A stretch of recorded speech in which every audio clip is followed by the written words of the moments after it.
welcome. Normal America Show with electricity. I'm your host, robnoerr.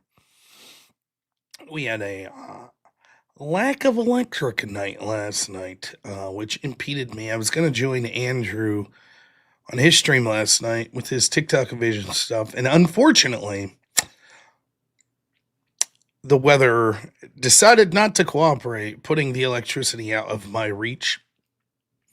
Unfortunate, but the beat goes on. So here we are. We're going to do a daytime show today. Probably do one tomorrow as well. It's great to see you all. I do apologize about like everything. Everything was out. And then I don't have cell service unless it's through the internet. So when the electric goes out, I don't have internet. So I was incognito in the most literal sense of the word. No, wait. No, that doesn't even make sense. I was hiding. Whatever. I wasn't able to communicate with anyone. How about that? So, but anyways, that's all done with. We got a great call-in show for you today. Now, what'll make it great is you, the callers. And I'll sit back and go, yes, it sounds interesting. I've been working on it. Also, I thought about keeping this under wraps, but I do have a big project coming up, so I'll announce here in a couple minutes.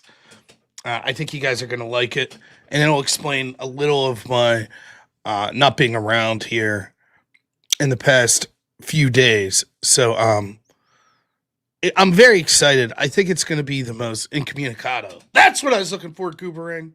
Incognito. See, this is why rednecks like me should just stick to the words we know. Anywho. Oh no, Alicia, you're losing electricity Sunday and Monday. That sucks. Yeah, we just had a storm, so. Anyways, I hope you all had a great Christmas, and I hope you all, thanks so much. It's good to hear from you, Alicia. I hope you guys are doing well over there on Speakeazy's channel as well. EOD, donate. What the heck does that mean? Oh my goodness. It was a wonderful Christmas. I know I've only streamed like once or twice since then. It's been one of those months. So New Year's Eve tomorrow. It's my wife's birthday. Actually, you need to congratulate EOD. What's up? EOD, congratulations. He made 500 subscribers. And no shit. Good for you. And he had a successful stream for Abe's generator with raising over $3,000 for Abe. No shit. Good for you, man. Well, that's awesome.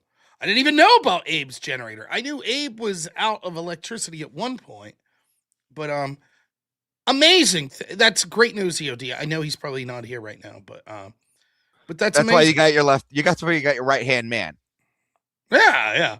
So that's awesome news. That's fantastic. So yeah, EOD deserves it. Great dude.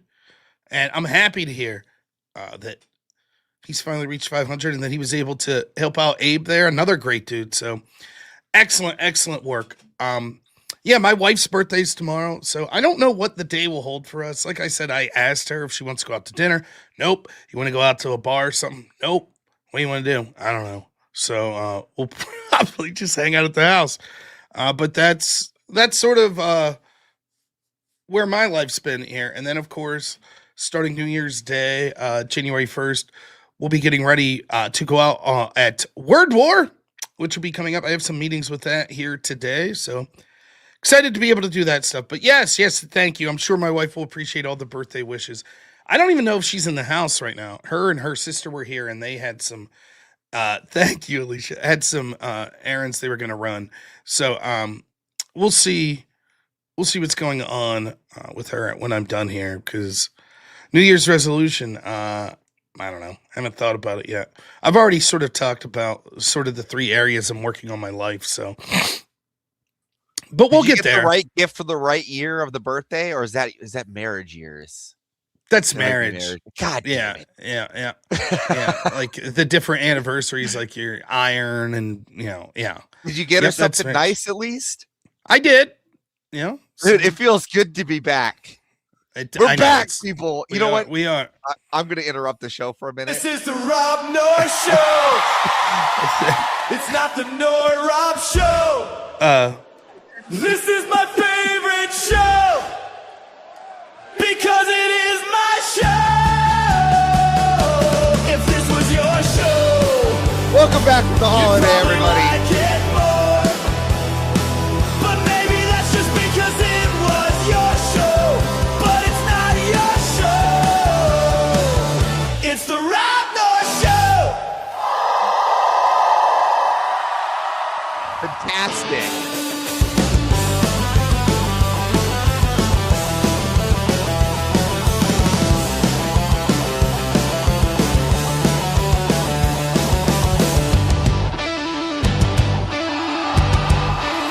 This is the Rob Noor Show. It's not the Noor Rob Show. This is my favorite show because it is my show. If this was your show, you'd probably like it more. But maybe that's just because it was your show. But it's not your show. It's the Rob Noor Show. Thank you. Oh, Fantastic. I'm coming, Mike Ballraid too. Thanks, Mike. That's amazing. Look, you've been missed, Rob. That's what it is. I know. I miss doing it, so I'm happy to be back. Don't get me wrong. Christmas and everything was nice, but no, I'm happy to be back. And I appreciate all the birthday wishes for Courtney too. I'm sure she would as well if she was here. Is But she she's not in off the doing. back? No, I think Oh. she's off with her sister doing stuff. So with my son. Fantastic. I'm Yeah, glad yeah. you made it home safely. I got the text last night, and then when I tried calling, I was like, "Oh, I hope he's driving safe." Yeah, I didn't. I was complete. I have no reception here without the internet, and the electricity was off. Had we known the electric was off at our house, we would have stayed at the in-laws. But once is we that- got here, we were like, mm. That's hilarious. Yeah.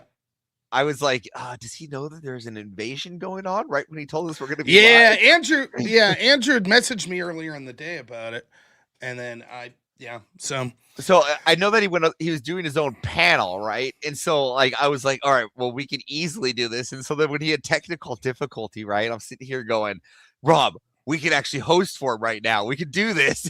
oh, he had some So I technical tried- difficulties. Yes, I tried calling him. And he was like, Rob didn't answer. I'm like, he's driving safe at home. Hey, thanks for the raid, Mike Ball. I appreciate it, man. So Oh, look at Mike Ball. I didn't get to watch any of Andrew's stream. I was obviously. Did he even type in text? Where is he? Where is Mike? Nope. Oh, thanks, Mike. We appreciate you. So all right, well, we'll get started here then. Call-in show, right? Yeah, call-in show today. I'm Yeah. excited. Yeah, should be good. So it should be a fun day. Thanks, Naomi. It should be a fun day tomorrow with me and the wife though, so I'm looking forward to it. So Fantastic. Well, let's take those calls. I'll be in the back. all right, thank you. What are we going to talk about today then? We're gonna jump over here. What's up, Mike? We'll jump into the story. I think the big story that everyone's talking about, as I covered the last time, there a couple nights ago when I live streamed, was Nick Shirley's expose on the Minnesota sort of daycare center frauds that's going on and things of that nature. And so I wanted to talk about this a little, and it also sort of explain a little bit what's going on with my channel, like try to kill two birds with one stones here. I think this Nick Shirley reporting is absolute dog. Go ahead, Evers. Remember, if you have anything you need to know about daycare centers, remember, I own them. So I'm more than happy to walk you through. Oh, thank you. Thank you, man. This Nick Shirley story is absolute bullshit. And I'm tired of pretending it's not. This dude shows up unannounced, and this is supposed to prove something. This proves nothing. This whole story is shit. So I'm overhearing about it. I don't want to hear about it anymore. Incidentally, one of the projects I'm working on is I've started a new daycare center, Mogadishu Daycare Center. It's going to be amazing. We're going to offer the best daycare for hundreds of kids, I think. And so I can't wait to get my paperwork completed with that and my millions of dollars sent to me. We're already planning the vacations we'll be taking and all of that. So can't wait to open, the Mogadishu Leering Center. That will be, it's just going to be great. It's going to be fantastic. See, I already have a consultant that owns daycare, so what's there not to love? I think it's going to be great. There's, we're going to try to keep the Somalian vibe here. It's going to be very remote. Yes, very remote. And don't even bother showing up. We're going to black out all the windows so you can't see. And our specialty is we're very secretive. And we're going to make sure that we leave no signs of children coming or going or actually having fun or anything of that nature. Brilliant, right? Like, you see? So when you look into it, it'll look like, well, this just looks like Rob's house. And why are there 17 medical companies registered to the same house? Don't worry about it. Trust me. There's important stuff going on. And Somalia's the best. It's the greatest. I just want to say that. And you're racist. In fact, from now on, anyone who disagrees with me with anything is racist. Because they know that I'm opening a Mogadishu daycare center. So there, we've settled that. Your super chats are still appreciated, but I can't wait to get my millions. That's it. That's all it takes. We do have 3 chats. GG, gifts of membership. Thank you. Our good buddy Mirnichuk, member for 2 months, says, here for this, thank you. And Carney Vanguard says, Rob, thank you. Appreciate it, man, for being a member. So get those super chats in. We're going to open up the call-in soon. I think that there's going to be some overlap for the show tonight, so I hesitate to play too much of what we're going to do. We're going to cover this story again here tonight. But I think that some of the stuff that I covered the other day, it's worth looking back into. And I think one of the reasons that this story resonates, now let's give the left what they want. But Rob, what about billionaires that rip off the system? What about rich white people that rip off the system? Yeah, screw them too. Sure, aggressively prosecute. Yep, no problem. Oftentimes, the cases they're pointing to aren't near as cut and dry as these Somalian cases, but okay. But what is this chunky? Did you know in the Feeding Our Future, Amy Bach, it was a white lady that was in charge? Yes. In fact, let me be clear here on what I think about these Somalians. I think the mass importation of people from Somalia sucks. Do I think if you're Somalian, you're a shitty person? No. But do I think that overarchingly we could look at what the average situation is for a person coming from Somalia and make judgments as to whether or not we want those people coming into our country en masse? Yeah, I think that's fair. For example, we could see, based on whatever metrics you want to use, that 78% of Somalian immigrants are in some form of welfare. Yeah, we don't want that. When we see that they are overwhelmingly Muslim, yeah, we don't want that. When we see that their culture differs in varying ways and that they're basically insular and balkanizing, yeah, we don't want that. And I don't give a fuck if someone wants to call me a racist about it. Go fuck yourself. I don't care. Do not care.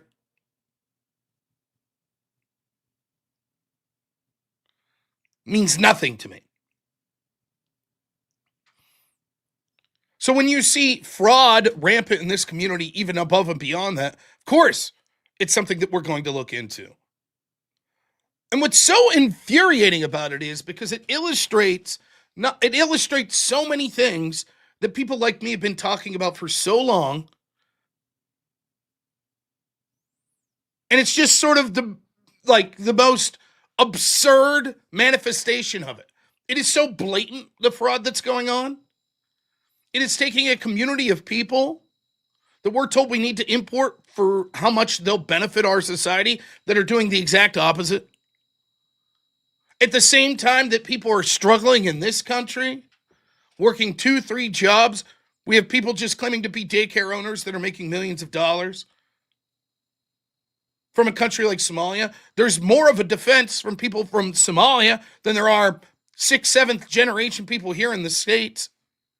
Now, I don't give a shit if you're white or black, that's true.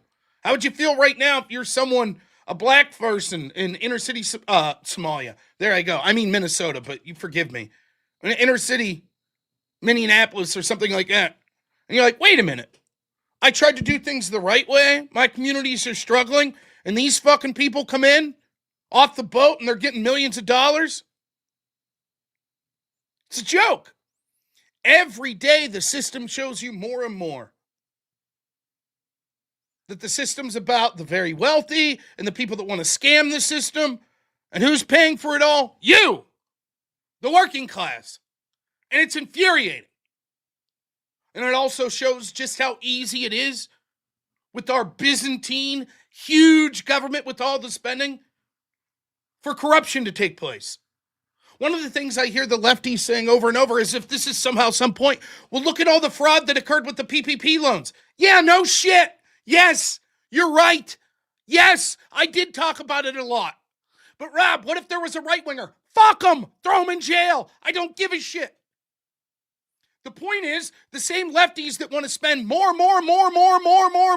they never take a step back and go, well, geez, look at how much of this spending's going to fraud with the PPP loans, with all this shit in Somalia. Maybe it's happening with the NGOs. Maybe it's happening with Medicare. Maybe it's happening in other states. No, they never say that. They're just like, but look, here's a white person that engaged in fraud. Good, throw their ass in fucking prison. I don't give a shit.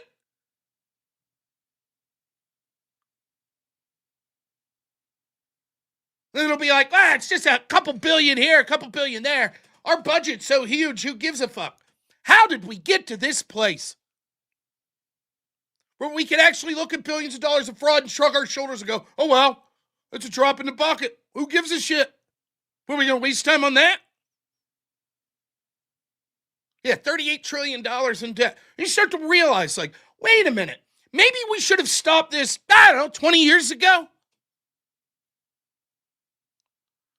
And I said this the other day. You kind of can't blame the Somalians. At some point, they got to be like, isn't this what everybody does? Right? Like, and the truth is, there are probably people that help set up these organizations that aren't Somalians.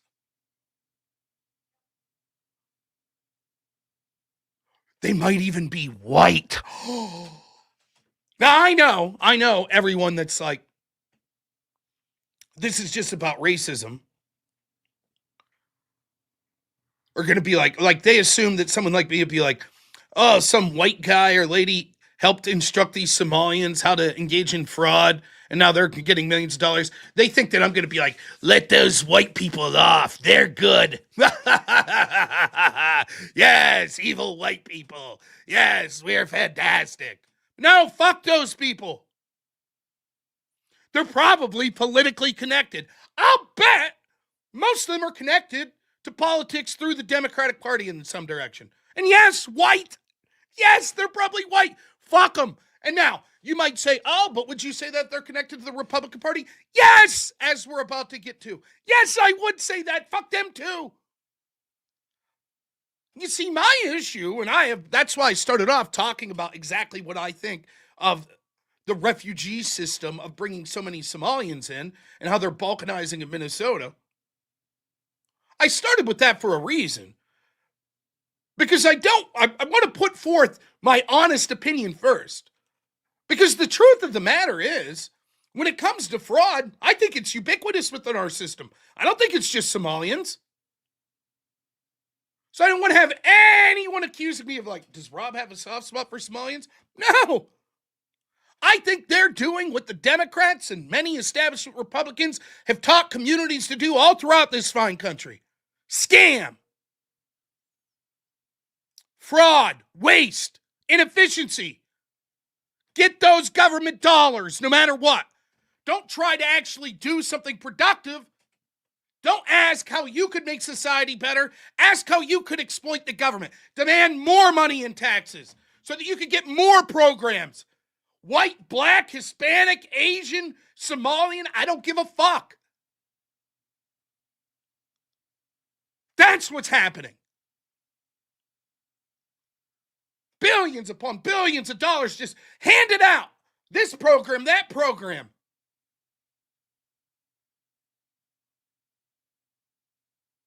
So in a sense, sure, the Democrats that are like, well, the fraud's all over the place, so why just focus on Somalians? Great. So you're willing to do something about it? Oh, no, you are against shit like Doge.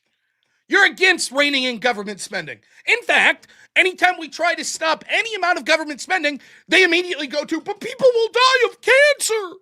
Oh, my goodness.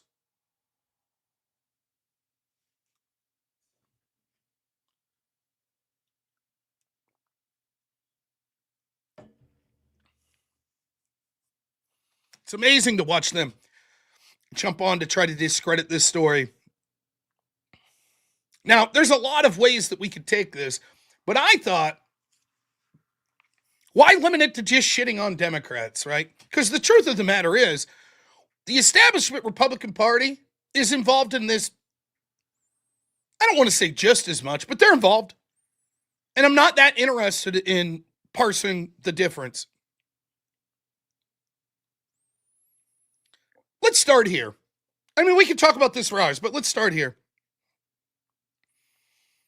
If you live in a community and all of a sudden you start to see mass amounts of people that don't speak the language, that have a vastly different culture and religion to you, start to take over the community, do you have a right to be like, hey, I don't like this? I think you do. I think you have that right. I think the idea that you should somehow be shamed into saying like, oh, no, I shouldn't want to keep my culture is bullshit. I think you have the right to be tribal in any way you see forth. You want to be tribal based on your country? Fine. You want to be tribal based on your race? Fine. You want to be tribal based on your religion? That's great too. You want to be tribal based on your economic class? No problem. And I'm tired of pretending that people aren't this. I'm tired of somehow pretending that like, oh, no, that's something to be shameful. It's human nature. It's inevitable. Hell, maybe you're tribal based on your species. I don't give a shit. It's how we're built, and there's nothing wrong with it on its own. Now, if you say, I'm a man, and therefore I want to use physical abuse against everyone who's not a man, that's a bit much. But why shouldn't you be allowed to talk about men's rights and focus primarily on that? Why shouldn't the Somalian community in the United States be able to primarily focus on their issues? Of course they should. Same with black, white, Hispanic. Why shouldn't Muslims be able to focus on their issues? Of course. Same with Christians. I don't give a shit. The group I happen to focus on the most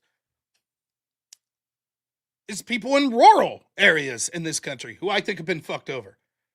But I'd be lying if I told you increasingly I'm not becoming more and more concerned with white issues, with Christian issues. You see, across the world, we have this unique thing going on where we're told over and over again that it's these white European ancestry countries, primarily of Christian backing. Diversity is good for them, but not everyone else. We're told that, there isn't one culture that's better than another culture. And we have to open our arms and accept people, even if they are vastly different. Fuck all that. I'm not saying we're guaranteed to win. I'm not saying that. But the idea that if you're some community like in Pennsylvania here, Charleroi, Pennsylvania, outside of Pittsburgh. Let's see if I can find this real quick.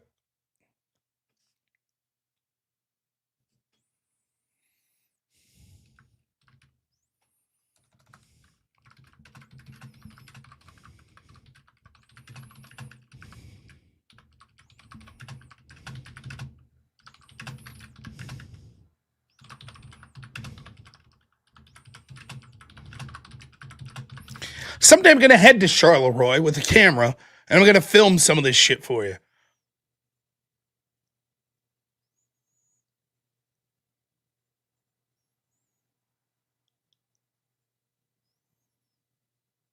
Charleroi, Pennsylvania's census in 2023-2024 placed its population at 4,200 people. Population declining.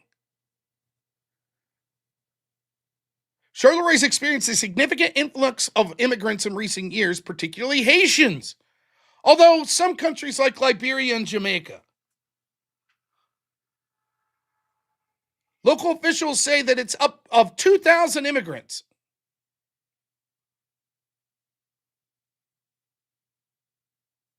Numbers range from 1,700 to 3,000. Now imagine, let's just go with the middle number, 2,000. You have a town of 4,000 people and you import in a 2-year period 2,000 Haitians.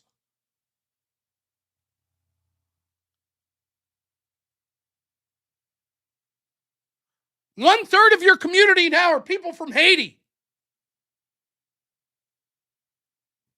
It's a fucking disaster. And we are supposed to look at those people that have lived in Charleroi their whole life and say, fuck you, racist. What's your problem with Haitians? Shut up.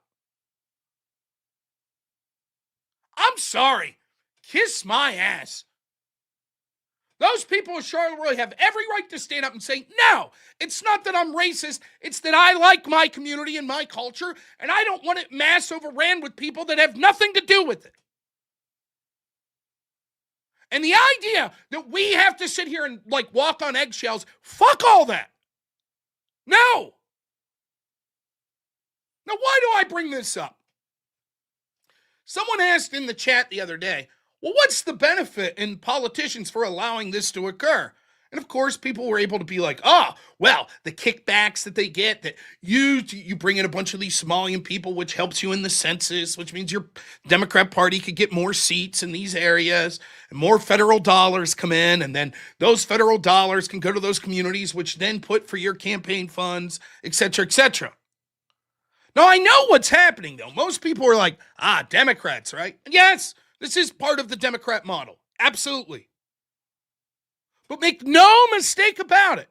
The reason this has been allowed to occur over the past 30 years is because Republicans have been in on the game too. You know, all the time I say when it comes to issues like the FBI and corruption and shit, that I'm tired of the argument, well, they're just incompetent. Well, the FBI, Kevin Kleinsmith, the FBI, he didn't know you weren't supposed to change evidence to the opposite of the truth. He just didn't know. The media, they just didn't know that you were supposed to, actually check in on Joe Biden's cognitive ability. It's all just incompetence. Why would it be any different, my criticism with the Republican Party? They're just fucking feckless and incompetent? That they just allowed the country to be sold out for 30 years? I was reading a post on X today, and it said, let's see if I can find this. I think I saved this.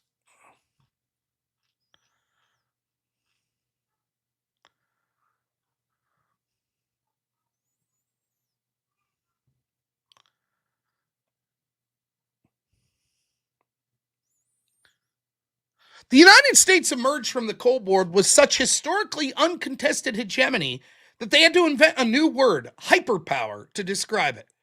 Depending on how things turn out, the mismanagement of the country in the 3 decades since will be remembered as an unfathomable failure of similarly unprecedented magnitude.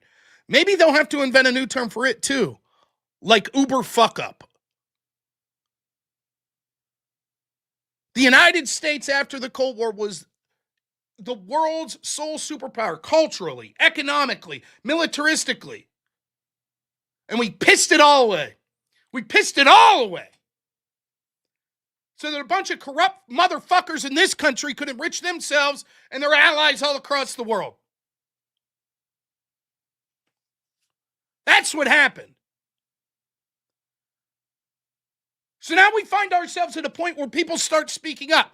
Many people who probably, the worst thing that they would want to be called is a racist. We don't want to be called that. But we are noticing. We're noticing that our communities are radically changing. And that we're bringing in people with radically different cultures. That are having what we perceive as negative influences on our communities.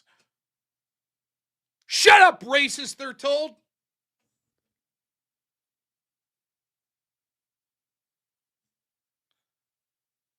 Now, you may have noticed that the majority whip in Congress, that's a Republican, Tom Emmer, you may have noticed him. He's from Minneapolis, or from Minnesota. Oh, he's been out there hammering Tim Walz on this story. For shame, Tim Walz. For shame. How could you leave Somalians do this? How could you leave them? Tom Emmer, staunchly been opposed to the mass changes that have been coming in his community to his constituents from the Somalian population. Right? Oh, no, I'm sorry. Tom Emmer helped start the Somalia caucus. And for me, this was surreal. Now, this is 5 minutes, and then we're going to get to open calls. Remember, get your super chats in. We'll read them all as well. But I want to play for you. This is the third highest Republican in the House. Here was him in 2015 from an article. It's being read through some service here. But I want you to hear what he had to say when at one of his meetings, his constituents, this is a Republican listening to Republicans who, as you'll see, he says, hey, I trust these are good people. When they start to bring up concerns, way back when, I believe this was 2015. Let's check that. A town hall in 2015 in St. Cloud, Minnesota. Bobby told me he started freaking out about this exactly 1 year ago. It was in July of 2015 at a town hall meeting in St. Cloud. I wish all of you guys would give him the big hand here at ACES. This is Bobby's local congressman, Tom Emmer. They're at the ACES bar in downtown St. Cloud. The room is packed. People are squished in around the bar. This is one of many town halls Emmer does regularly all over the district. And it's going normally, a little awkwardly, till this guy says, I think most of us are here to find out how you feel about assimilation of immigrants. Assimilation of immigrants. The congressman is confused, so the questioner clarifies. We did not ask for those Somalis. Nobody asked us if we in St. Cloud want those Somalis, and we understand that social groups like the Lutheran Social Service and the Catholic Charities, they're dumping them in areas like St. Cloud. Okay, and so the question is, how many more are coming? We didn't ask for these people. Everybody that you read about is talking about this. So that is a main issue in this city.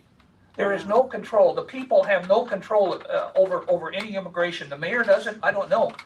Now, one of the things that's important to know, and this questioner absolutely spot on, notice how he talks about groups like the Catholic and Lutheran charities. Yes, your dollars are going through NGOs and through Christian charities to mass import third world people into communities in this country. This is not people that came here the right way and said, you know what, I happen to be from Somalia, but I came through as a citizen, not as a refugee, and I'm just going to organically decide, you know what sounds like a good place? St. Cloud. This is administrations intentionally placing mass amounts of people that are claimed to be refugees in specific areas. So what this guy is saying is like, look, these people are intentionally being brought and dropped off in our city, and we have no say over it. And everybody's talking about this, and we're very uncomfortable, and they're not assimilating. Now, when you see Emmer's response, spoiler alert, he's a piece of shit, but when you see his response, notice how he's like, well, what are we supposed to do? Tell someone that happens to have Somalian ancestry that immigrated here that they're not allowed in St. Cloud? No, the questioner is clearly talking about the intentional mass movement through organizations to people to these communities. Let's hear what Emmer has to say. Congressman Emmer is like, what are you even talking about? If someone's here legally, you don't get a say in whether they come into your city. And he fires a warning shot at the implicit racism here against Somalis, as if to say, don't go further down this road. Wow, Tom Emmer sounded like a great Democrat here. How dare you? That's racist. Well done, Tom Emmer. This is the third in command today of Republicans in the House. The Republican whip. Here he is. Now, you wouldn't know if you go to Tom Emmer's feed on his social media for the past 4 or 5 days. Oh, he's all fire and brimstone. We must root out the Somalian corruption. It's Tim Walz's fault. Tim Walz's fault. He ain't talking about this. He ain't talking about when the problem started or once it started to get noticed by his own constituents, then he basically told them to go fuck off because they're racist. He ain't mentioning that. Here, let's hear him in his own words. You guys. And if you're asking me how I feel about immigrant populations who are in this country legally and who are actually trying to find a better way for themselves and their families, I support it wholeheartedly. I mean, the Germans had the same problem when they came over. The Polish had the problem. The Chinese had the problem. You see? He's all for it. Now he's going to change his tune now. Now that oh, fuck. Uh-oh. Oh, boy. Now, 10 years later, it turns out the people have had enough. Oh, okay. Well, then I'll pretend to give a shit. Make no fucking mistake. Tom Emmer did not have a change of heart. Tom Emmer is just saying what he thinks he needs to say to keep his fucking position. Just like so many others of these dog shit Republicans. It's people like Tom Emmer that were supposed to be the opposition, that were supposed to be looking out for his constituents, that maybe, had they been doing that for decades now, we wouldn't have seen the mass problems we have. But no, they were all for it. They called you a fucking racist. How dare you? These are great people. I'm all for it. I totally support it. How dare you?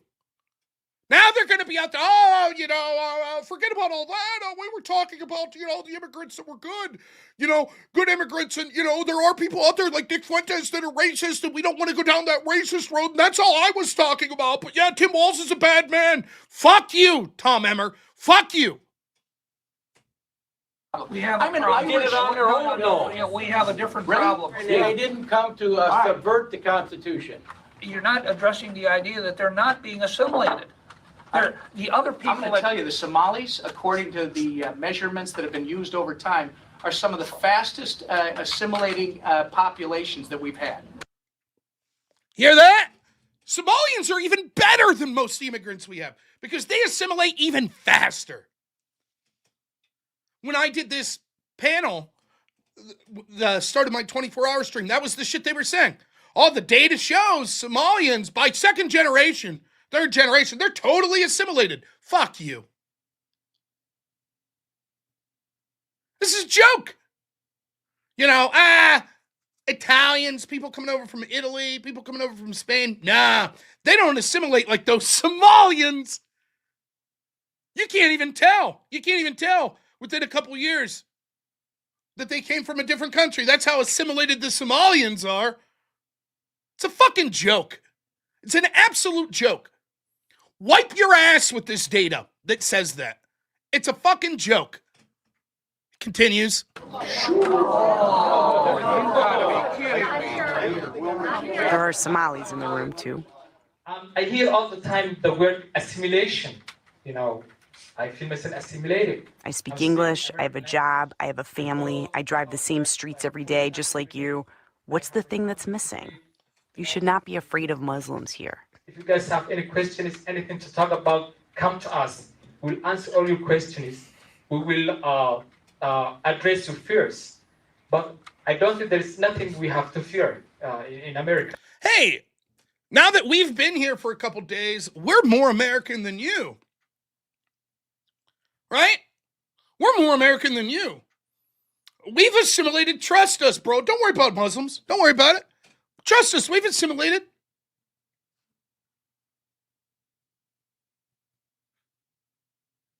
Oh, okay then. Do I have that right? Can I claim refugee status, when the next Democrats get in office are going to target me and I want to move to fucking Zimbabwe and start a daycare center and be given millions of whatever their fucking currency is, right? And be like, hey, I've assimilated. Nothing to worry about here. How dare you people? How dare you? By the way, if a bunch of white people decide that they're going to go into a community like Harlem and buy businesses and buy property, and we call that gentrification. That's frowned upon, says the Democratic Party. Many of them. That's gentrification. But if you mass import a bunch of Somalians or Haitians, trust us, bro, they've assimilated almost immediately. What do you mean? They drive the same streets as you. Sure, they're Muslim. Yeah, they have daycares that are getting millions of dollars. 78% are on welfare. I mean, in a sense, Maybe that's what he's saying. We've assimilated, we're corrupt, just like so many of these other communities. Fair enough. Some people in the room don't buy it. They push back and demand a vote on refugees. Emmer pushes back too. I'm going to say it out loud. When you move to a community, as long as you are here legally, I am very sorry, but you don't get to slam the gate behind you and tell nobody else that they're welcome. That's not the way this country works. And if we're going to talk about... I didn't think it was a problem until somebody I knew really well, because they got upset. This is Tom Emmer talking about that night. And they said, it sounds like you're telling us. You're not listening to us. We also work hard, and we also pay our taxes, and we also have kids to raise and go to school. And there's a huge economic burden placed on us now. And I think part of the fear that some of you talked about, our fear, is that we don't feel in control of what's happening in our city. It is out of our control. Where is our say on what happens to our schools? I don't know that you heard. See, it doesn't affect Tom Emmer, because Tom Emmer, he's going to start the Somali caucus, and it's going to benefit him politically. His kids are probably going to a nice, cushy fucking private school. They don't have to go to the public school where all the Somalians that don't speak the language are coming in. Don't have to worry about it. Emmer makes his money through being an employee of the government. He don't give a fuck if there's a bunch of massive spending and deficits in the government. What does he give a shit? He's being set up. So fuck you, plebes. Fuck you, constituents. It's your racist. You want to shut the door behind you. Shut the fuck up and open your hearts. By the way, I don't have the exact data in front of me, but my understanding is when Walz came in, they had like a $9 billion surplus in the state, and now they're at a $4 billion deficit. Now, each and every one of these people like Tom Emmer that say this bullshit, oh, we have to open our hearts, we have to have this mass, we have to do this, we have to do this. As the country becomes poorer and poorer and more in debt and more in debt and more in debt, and the average person in his own community's dollars go less and less, and they have to work harder and harder, and they see their communities changing rapidly in ways they don't like. Each and every one of these people like Tom Emmer will say, it wasn't me. It wasn't me. It was Washington. It was all these other people, as if they're not part of it. And yes, that's partly true. The system's so fucking mammoth and so corrupt that it'll be almost impossible for any one politician to do anything. But at what point do we say, each and every time that we tried to speak up and some piece of shit establishment politician like this said, you're a racist, shut the fuck up, that we don't get to point the finger? I saw someone say it today, some influencer or whatever on X. They were like, well, come on now. If we're going to blame Tom Emmer for his past position, then we have to blame J.D. Vance for what he said about Trump once. Yeah, saying his personal feelings on Trump and then changing is different than calling your own community racist for seeing the problem that you would only see 10 years later. Oh, now it's a big problem. Can someone tell Tom Emmer to shut the fuck up right now then? Tom Emmer, open your heart. You don't get to slam the door behind you. Right, Tom Emmer? Fuck you. Again, the third most powerful Republican in the House was telling his constituents in 2015, people that he's admitting, these are great people. He was telling them that they're racist and that Somalians were the best. They assimilate faster than any other group. So shut up. Nothing will change politically in this country while these piece of shit phonies that claim to care about your issues are still in office in the Republican Party. Yes, I expect the fucking Democrats to do this. It's pieces of shit like Tom Emmer. And I don't care. Maybe he has had an about face. Maybe he has. We'll talk about that in a second. Let's finish this. I feel you told us.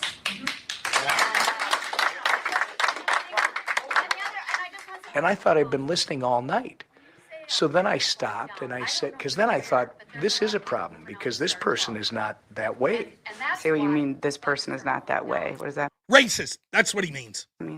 They're reasonable. They listen. They're compassionate. They have definite, strong views, right? Their views are much like mine. I've known them for a long time. And this person was clearly frustrated. And so I stopped. And I said, I apologize. What is it that you would like your congressman to do? You're our only chance because. For we what? think- Sue, what is it that you want? Well, okay, here. What is it that you want from What is it you want from me? Come on. We have to leave these Somalians in. I just called you a racist for even addressing it. What do you want from me? I don't know. How about you get to the bottom of the fucking NGOs that are intentionally putting people here? How about you use your status to bring awareness to these issues instead of calling people racist in your own communities that are trying to do it? I don't know. Why don't we start there, Tom? me? I think I speak for a lot of people. I think the city of St. Cloud needs a breather. And we need to assimilate with the people What that does are that trying mean? to. What does that needs mean? See how he's incredulous? What does that mean? What do you want me to do? A break on the influx for a period of time so we could take a little here's the breather and all Your of a your last statement, though, we should take a little breather. If you guys can just hold on. It was, say it out loud. Are you suggesting that no more immigrants should be allowed to come to St. Cloud until you have a moratorium for the whole United States? All right. Here's the thing. All I can do is respond as open and honest as I can, Sue. That's not something that I can do. That's not something that our Constitution says that we do with people who are. And that was the first time that I think I realized that even good people, really good people, because I know this person is not a xenophobe, not a racist. I know this person for several years. This was a big moment for Tom Emmer. This is when he understood two surprising things. First, his voters want a ban on Muslims. They want no more Somali immigrants coming to their town. And second, the voters who want this, they aren't fringe weirdos. These are people he knows and likes and respects.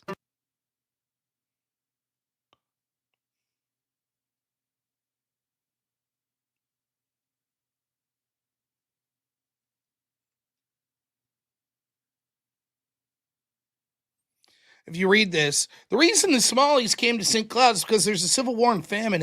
Let's go above this. Some background here.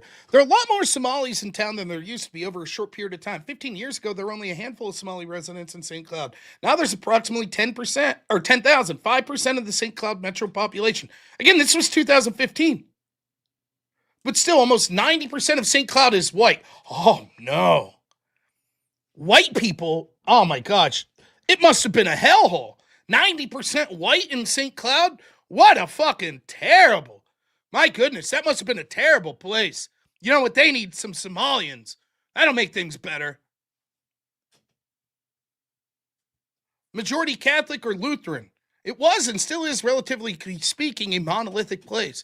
People up there are always saying this thing. Yeah, the place used to be called White Cloud because it was so white. Oh, let's get them some diversity. Yeah? A place that was closed up and suspicious of outsiders. There's a whole new big group of Somalis there, too. The reason Somalis came to St. Cloud is because there was a civil war and famine in Somalia 25 years ago, which forced people into refugee camps, mostly in Kenya. The U.S. government contracts with different nonprofits that specialize in refugee resettlement. One of those is based in St. Paul and has an office in St. Cloud. And so a lot of the refugees end up in towns and cities in Minnesota after years spent in camp. The Aces Bar town hall back in 2015 felt like a dress rehearsal of the anti-immigration feelings that fueled the Trump campaign. They were calling for a Muslim ban before he was.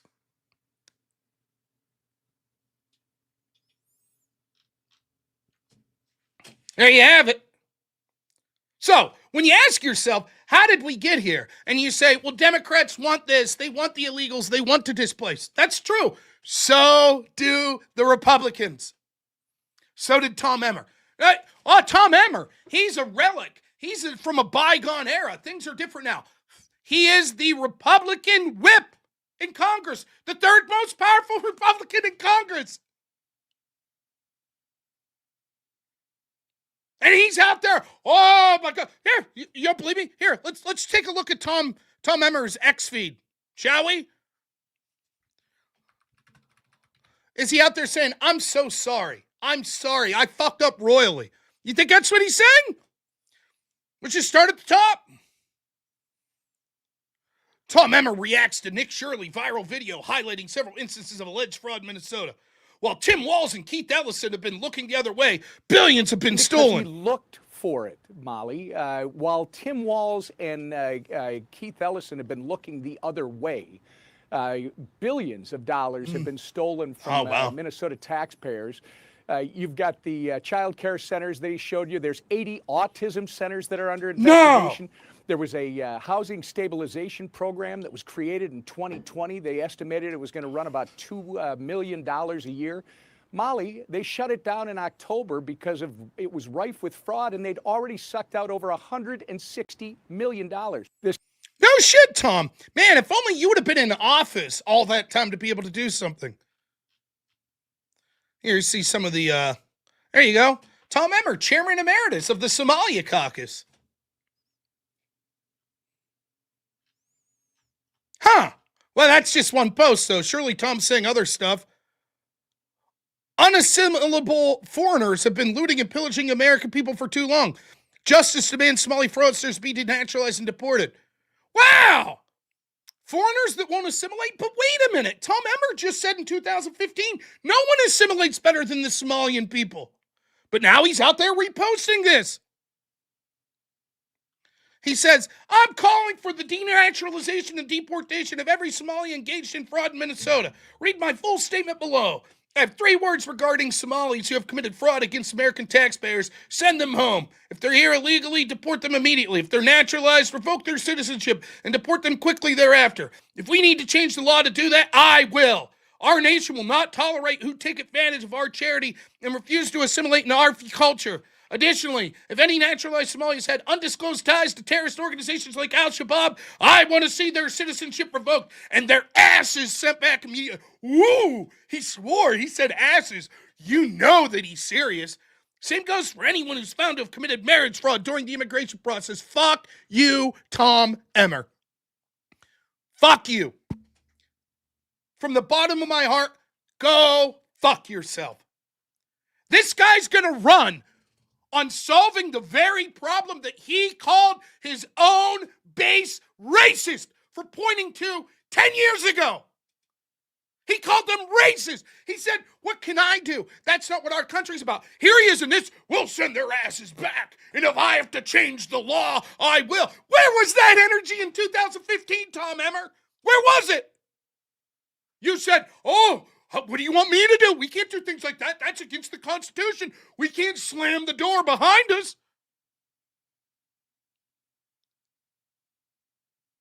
Now, there's zero chance that Tom Emmer loses his position. Want to know how I know? Because the amount of endorsement and financial support he'll get from the establishment GOP will be through the fucking roof. And if you really want to get blackpilled, I would not be surprised.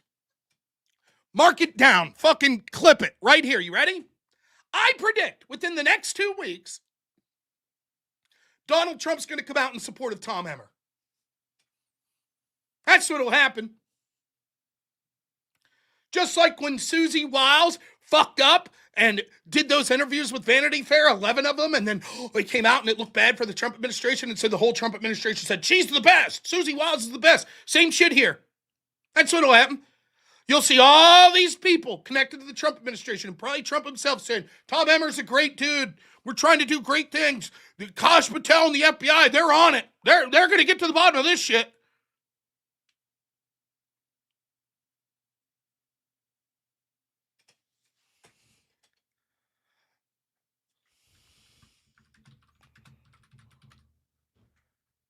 And there's no amount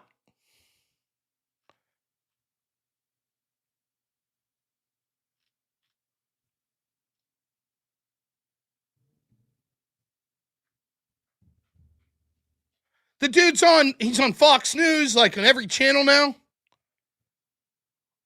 Listen to this one. This one's my favorite. Ready? Here's Tom Emmer.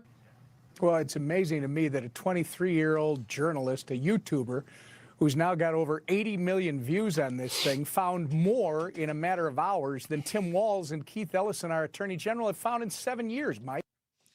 Yeah, and more than you found, motherfucker. Don't act like you weren't there. Yeah, but he was, he's a federal liberal congressman. He wasn't blah, blah, blah, in state issues. His own constituents were telling him problems, and he called them racist. You mean to tell me he couldn't have sent a couple people from his team to go to these fucking child care centers like Nick Shirley? Hell, he could have done it even better. The congressman's team's here. You gonna open the doors? No? Okay, fine. So for him to sit there, I mean, you might as well have Tim Walz making this same fucking speech in the opposite way. Tim Walz might as well be on Fox News going, well, I find it outrageous that Nick Shirley, what great work he's done. He was able to do more in a 2-hour YouTube video than Tom Emmer and his Republican colleagues in Minnesota were able to do in the past 10 years. Would he be wrong? You'd say, yeah, but Tim Walz is a piece of shit. He was there. He was encouraging this. Yes, and the same is true of Tom Emmer. This motherfucking guy. And you see it oozes, the propaganda oozes. The guiltier you are, the more you're out there protesting. Tom Emmer's everywhere now. Oh, these damn Somalians, all denaturalized, get their asses home. I'll change the law. Oh, Tim Walz is a bad man. Keith Ellison's a bad man. You know, Keith Ellison, who I started the Somali caucus with, as I was calling my constituents racist in 2015. And it'll work.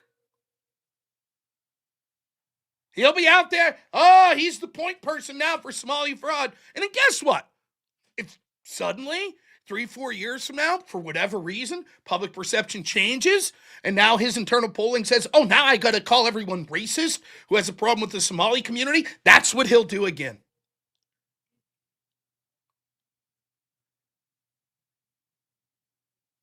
There's a lot of things to say about Donald Trump, right? I don't think he's perfect. I criticize him for an awful lot of things.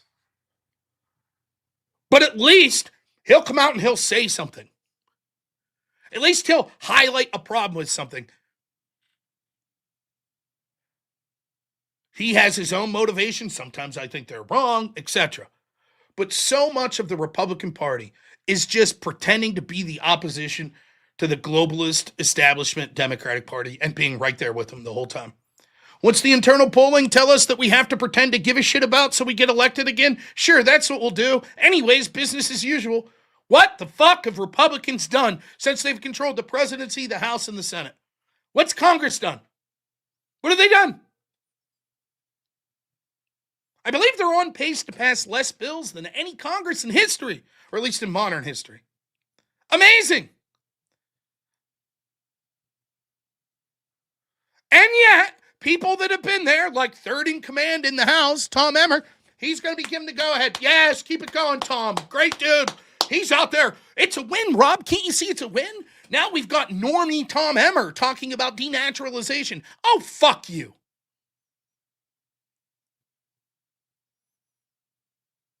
If you can't see the game at this point, yeah, I'm sure he had a big change of heart just this week. Right around the time that Nick Shirley's video hit 1 million people, he said, oh, you know what? It turns out I was wrong with everything I'd been saying. How convenient. Right around the time that all of a sudden public perception switches, he's right there too. What a leader. What a great guy. What a guy you want leading.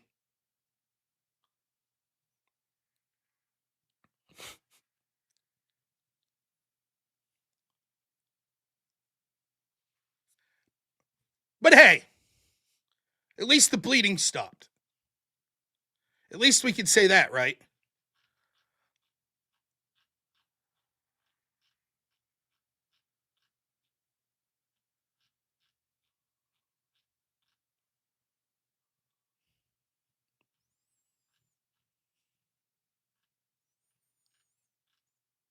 One second.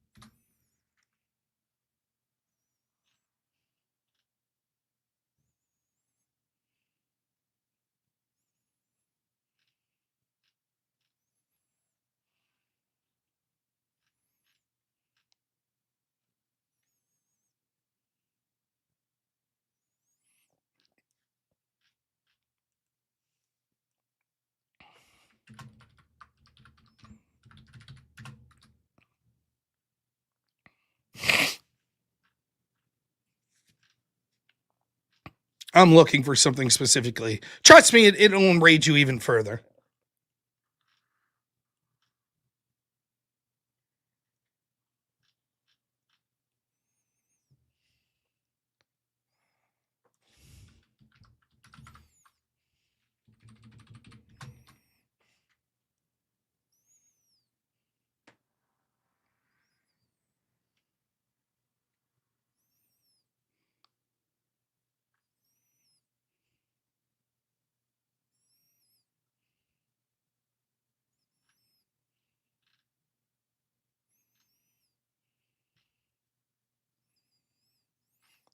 There's a better article on this, but this will give you the gist. So all this comes out. Finally, the bleeding stopped, right? Senate GOP sides with open border lobby, increases refugee spending by $700 million. Despite record debt and domestic hardship, Senate Republicans are advancing a $700 million increase for the refugee resettlement programs. The Office of Refugee Resettlement already spent $6.244 billion in 2025 to provide benefits to foreign nationals. The Senate proposal would push spending to nearly $7 billion, overruling the House efforts to rein it in. By the way, the House efforts to rein it in is to have it like $5.5 billion or $6 billion. There it is. So remember that when you see the blustering Republicans out there, oh, these systems are being abused. How much did they enshrine in Doge and legislation? How about their budgets? Did they significantly cut budgets for this shit? Nope. Nope. So they'll go out there and shake their fist. Tom Emmer will say, we're going to send their asses back home. I said the word asses. So you know I'm serious. See that? Because the focus group tells me that if you swear now, it makes you seem more serious. So now people, Tom Emmer said asses. He'll send their asses back home. Now things are going to get done. Now, oh boy. Now Tom Emmer's on it.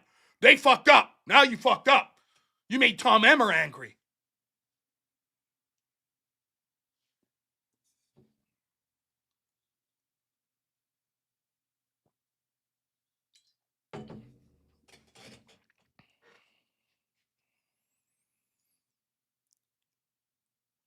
There's so much more to cover on this, but I'm going to open up the calls. Then we'll read some super chats. Let's try to get that super chat goal, $357 here for the call-in show.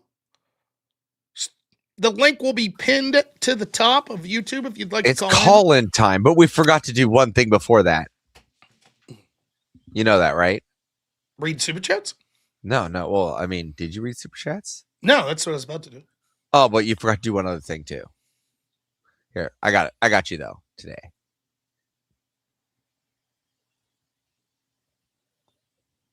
Ta-da. Okay. Sure. Yeah, the new show that we have coming up with Speakeazy on the 15th. So, No prep, no warning, no time to think. So make sure you guys tune in for what's coming up, right? It's going to be awesome. Get your debates ready to go head to head against Rob. I'm already preparing. The room goes live. No prep.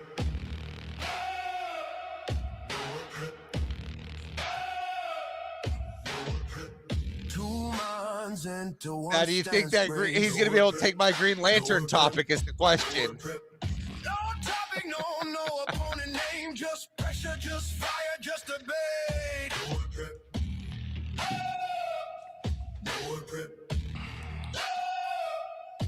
No warm up, no safety net. You showed up, now defend it. This is no prep debate.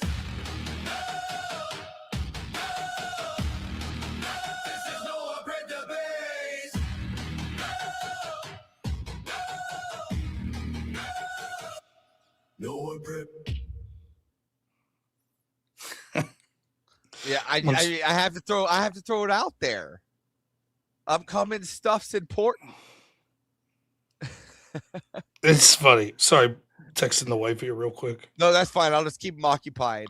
Yeah. Super chats coming in hot. So Make sure you put so we got that callers in. lined up. I'm going to read the super chats, and then we'll move on from there. So super chats. Thank you, Ron Quay. Thanks so much. Member for 11 months says, but there's a white guy, so don't look at the Somalis. Exactly. Kokomo, $15 says, get those super chats in. Thank you as always, my friend. He is king. $15 says, got the Somali hookup. Here's your cut, Rob. Thank you. Only $15. Don't they got millions? Orca Speaks, $5 says fire rant. Thank you. Crisco, member for 15 months. Thank you as always, my friend. Says, Rob, white people can't make food. Think of the food. That's true. How long, Nate? How's it going, my friend? $10 says, good morning, Robin Norbots. 100% we've lost America of 1999. It may as well have been 100 years ago. Yep. Naughty Germ, great to hear from you, man. $5 as always. Thank you so much, my friend. Chaos Confessional, member for a month, says, new here. Great takes, great chat. Thanks, Rob. Thank you. Zach Gelpy, $20 says, we've been dealing with Catholic charities in Maine for decades, doing the exact same thing. Interesting thing. They are not directly involved with the Catholic Church at all. It's a separate organization. Yeah. Just little things that you keep hearing them pop up. When Brett Weinstein did his big thing when he went down to the Darien Gap, and he was like, they're telling all these people that are coming up through this very dangerous trek, there's all these Catholic charities and NGOs down there that are telling them, this is exactly what you need to say in order to get in when you go. Trey Saylor, member for 2 months, says, everyone quadruple mask up. It's the coronavirus. Oh, shit. How long, Nate? $5 says, fastest to assimilate in the government scams. Yeah, they're great at that. Then we got our good friend, How long, Nate? $5 says, where's the say of the net tax-paying citizens? We don't have one. Another new account, $20 says, morning, Rob. Sorry if this was covered already, but the left is saying Trump pardoned David Gentile, who scammed over $1 billion, and we're only going after Somalians because of racism. Thoughts? Bullshit. First off, the case of Gentile was different. I believe he served 4 years in prison, was ordered to pay restitution. I believe that Trump commuted, but he still had to face other charges. There was then a plea deal that was offered after the Trump partner commute, whatever it was. And even if that was totally true, fine. Then fuck it. This was a scam. White people do scams too. Yes, they should be charged as well. All this is whataboutism because they want these scams to go. Covered this earlier, but if that's the truth and that the Democrats really feel serious about, oh my God, they're scamming of white people too, and they're just focusing on the Somalians because they're black, then they would say, then we want things like Doge that will seriously audit this. In fact, they are vehemently against things like Doge, and they want to spend more and more money, which they know can't be properly audited. Verna Desert, $5 says, it's easy to open hearts when you live in the Holy Spirit. Thank you, man. How long, Nate? $10 says, let's balkanize the Mountain West and Plain States with Alberta. Another $5 from Nate. Thanks so much. Says, we can and should declare capacity reached. They could shut down for a bit. Yep. And then another 5. Thanks. Says, lots of freeloaders not sending super chats and not even hitting like 2 seconds close to chat and come back. Thank you. Brother Brovit, $5 says, Andrew Wilson, well, thank you. And thanks to Andrew. Premonition, what's up? $5 says, good day, boys. I love this intro for Speakeazy. Yes, Speakeazy's the man. And then Vita, $2 says, Rob, what happened to the Adam Kahn debate and modern day debate? First time we were supposed to do it, there were issues with the moderator not being available because he had some personal stuff came up. Then they wanted to do it like the day or so before Christmas, which I was unable to do. Have not talked to them since then. So I'm assuming we'll set that up at some point. Right now it's posted for January 6th. They have that posted on January 6th? Yeah, I think it's posted for January 6th. Well, I wish they would have reached out to me because I don't think I'll be able to do it. No, I know. I think they just keep pushing it back each week. Right now, I think they just have it on the show card. But I mean, I've mixed feelings, right? Because I do have the word thing coming out, which they want me out there on the 8th, which probably means I'll leave the 7th.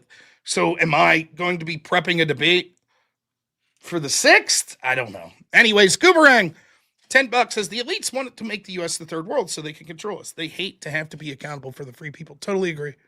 So see, there you go. There you are. Yeah, well, no one said shit to me. We'll see. I don't know. All right, let's get to the first call. Yeah, I want to do 2 things before we go. So I didn't know if it was okay to say, but I was told this. I thought you would think it was funny. I was told the other day, they go, once a pirate, always a pirate. So something to think about when it comes to the Somalians. Yeah. I thought that was funny. Good. And then secondly is while we go through the crowd, not only is it premonition, but you'll see quite a few more people from the Rob Noor show that have been our normal call-in, have been showing up on the Speakeazy panel. Nice.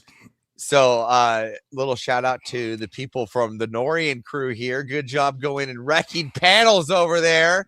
Thank you. That is great. Way That's to good show shit. up, people. Way That's to good. go. All right, like Rosa Parks, I'm going to the back. All right, wait, thanks. All right, first up, we got Shaky Boy. What's up, Shaky? How you doing today? How Hope you had a doing, great Rob? holiday. Good. I hope your had a- Christmas was great. It was okay. I just didn't really do much. I'm not much of a holidays kind of person. Too many losses in the family, so not important. My only question is, with the whole Nick Shirley thing, do you think investigative journalism, as our parents and grandparents knew it, is dead?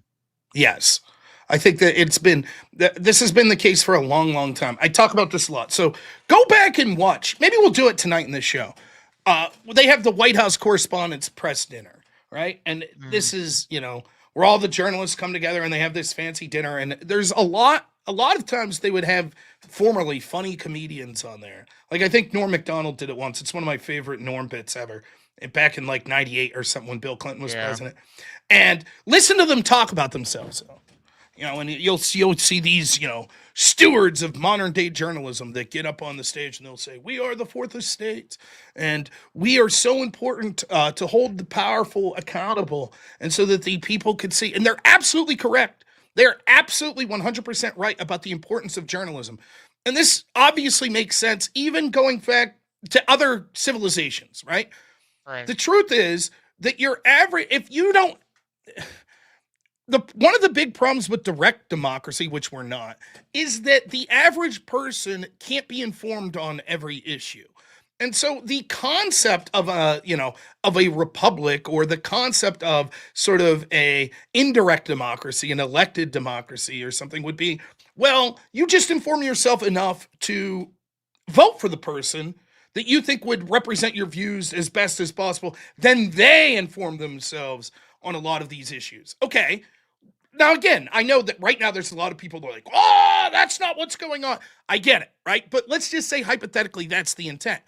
Well, for a system like that to work, how would, if you're already conceded that the average person just doesn't have the time or the know-how to see all the nitty-gritty details, how will they be able to make the choice to know who to appoint to do those things for them? And that's where the media and journalism comes in. That you expect powerful people to be held accountable by the media that's going to be investigating them. And we have not for decades had that, at least not in the legacy media. Instead, when you hear these people at the White House Correspondents' Dinner and all these members of the press and the Pulitzer Committee and everything giving themselves all of these accolades and talking about the importance of the press, they're right. It's just we don't have it anymore. So everything they're saying is actually an indictment on what they've become. And what we do have is independent people. I'm a pundit at best. I'm a commentator. I'm not a journalist, right? So I'm not even lumping myself in that group. But you have people like James O'Keefe. You have people like Nick Shirley. You have people, what's her name? Margaret, am I thinking right? No, Catherine, shit. I'll get her name later. I will. But she's one of the ones she was at CBS and she was very critical of like the Russiagate scandal shit. They let her go. She's independent. John Solomon was at the Hill. They let him go. He's independent, right? Like all of these people, your Matt Tiabbies and all these people, they're going the Substack route, Right. And so it's like the legacy media places are dead. They are absolutely dead. And now we have 23-year-old YouTubers that look like, oh my gosh, look at this guy. Why? With Cheryl Atkinson, that's another one, right? But Catherine Herridge, that's who I was thinking. Anyways, like it's not that Nick Shirley was the first person to report on this. He was the first person that understands media and understands sort of how to make something go viral that reported on it. But that old man that he did the video with, that guy's been reporting on it. There's been others that have done limited reports. But what you would expect is to see a New York Times expose or a Wall Street Journal expose or, insert any of the big legacy media. No, they're too busy. What? Shitting up. What's Pete Hegseth's tattoo really mean? Oh my right? God, the And I tech mean, it's people. shit like that. And it's so transparent. It's the same group of people that missed the most obvious story in the world, which was Biden's cognitive decline. They missed that. And now somehow they also missed the Somali fraud story. They missed the mass migration at the border, the illegals coming. They missed all of this. Or they'll say, well, we covered it. We did one or two stories, but they didn't do like an expose. They didn't say, oh my goodness, these are Pulitzer-winning stories. This story right here, Pulitzer-winning story, this Minnesota fraud. If the numbers add up to what they're suggesting, it will be the single largest indicted case of fraud in United States history. And somehow every single legacy journalist piece missed it. They all missed it. And some guy named Nick Shirley, 23-year-old, walked up and was like, I'm just going to walk up and see what I could do. The New York Times, right? Not only could they have done this, you mean to tell me the New York Times couldn't have set up like, well, we actually went through the process of getting someone with a Somalian-sounding name to try to enroll their child and to go through the process, and we've been looking into this for months. But now they couldn't do it. And it's not that they couldn't do it, it's that this doesn't benefit them. This story, the entire monolithic system, the media is part of it now. Yeah. And so they have no interest in exposing these corrupt people. After all, they're involved in the same game as these corrupt politicians. They're involved in it. They want them to succeed. They all control the narrative right now. They don't want outsiders. And so they're going to back up the Tim Wallses of the world. This story didn't come out in the vetting of Tim Walz when he was the VP. It didn't come out. Nope. I mean, So- it's absurd. Yeah. So I have two reasons why I asked that. First one is the response to this hasn't been to attack, the Somali stuff. You got people like our good old friend Brian Shapiro just like attacking Nick, and I'm just like, why are you attacking the guy that's breaking the story and not going after the people? Because he's who are- MAGA. Now remember, like, I planned on talking about this a little tonight. Remember, Brian Shapiro's not a left-winger, right? That's what he said. Don't you dare call him that. So now we have evidence of clear fraud, and instead of him being like, well, I still have some questions about what Nick Shirley did, but absolutely it looks like there's fraud there. This looks really bad. Instead, he's like, Nick Shirley's MAGA, and Trump's the worst. But trust him, bro, he's not a Democrat. Nope. He's just covering for everything that the Democrats want to do, as always, and making it about Trump. So Brian Shapiro is not a Democrat, not going to bridge to tell you. But, Exactly. The second reason why I ask is that apparently, this is alleged, so things that have come out since then, I haven't seen anything. Apparently, Pam Bondi and Cash Patel have been keeping an eye on it. My fat ass. I think that it's broken. It's not national news. They have to say something, so they're just going, well, we've been tracking this for a while, and we're going to do something. And I'm just like, you've had that data that says this is going on, allegedly, and the only reason you're doing something now instead of when you should have X many years ago when this happened, it just seems like, Nick got the better of you, and you just look like... Now, it depends on where you look. So I tried... There's a guy, he aggravates the shit out of me when I read him, but he goes by Shipwrecked Crew, and he does seem to be pretty intelligent. He's an attorney. He volunteered to help a lot of the January 6th people. He's a big defender of Kash Patel and Pam Bondi, and he's been putting up evidence like, look, 2 weeks ago, there was a big announcement that, like... If you go through the time, I'm not going to read all of his posts here, but I'll try to steelman his position as best as possible. A couple weeks ago, there was, an FBI, announcement that they're like, okay, so here's the deal. You had the Feeding Our Future scandal back in 2022, 2023 that the Biden administration did shit on. They haven't done anything since. Now we start to see those trials wrapping up. But this wasn't because the Biden administration continued aggressively to pursue stuff all throughout 2023 and 2024. That didn't really happen. Now what you see is the Trump administration and Bondi and Patel's FBI are coming out like, look, we think that there are 17 different types of organizations that this is occurring. We've announced 8 arrests. Our investigations are ongoing. We have been meticulously going through each of these companies. And as the years go on, you're going to see more and more charges that are going to be brought. Is it feasible that that is true? And simultaneously, this has got out into the public ether, which means that someone like Nick Shirley's like, I'm going to go see for myself. And he does. And maybe the FBI's like, yeah, that's great that Nick Shirley did that. We obviously can't commentate on that specific place because we have an ongoing investigation. But sure, great. But we do have ongoing investigations. And trust us, we've sent people into all of these places. It's possible. It absolutely could be true. What I say to that is, fine, great, no problem. When it happens, then we'll all say, great, you guys did a good job, fantastic. However, seeing as how there is zero ever done, including during the first Trump administration, I'm not giving them the benefit of the doubt. So I will continue to say Nick Shirley's doing a better job than the FBI exposing this stuff until I see serious results from the FBI. They could absolutely, I'm saying that full well knowing that if there are results coming, they probably wouldn't be able to announce them right now. Totally get that. I understand. I'm just saying until I see a change in the direction that things occurred, including from the first Trump administration, I'm not going to hold my breath. Now, even if it is true though, why isn't there been a bigger deal made publicly of it? Why is it that the Trump administration or the Republicans are incapable of shaping a public narrative as much as a 23-year-old YouTuber?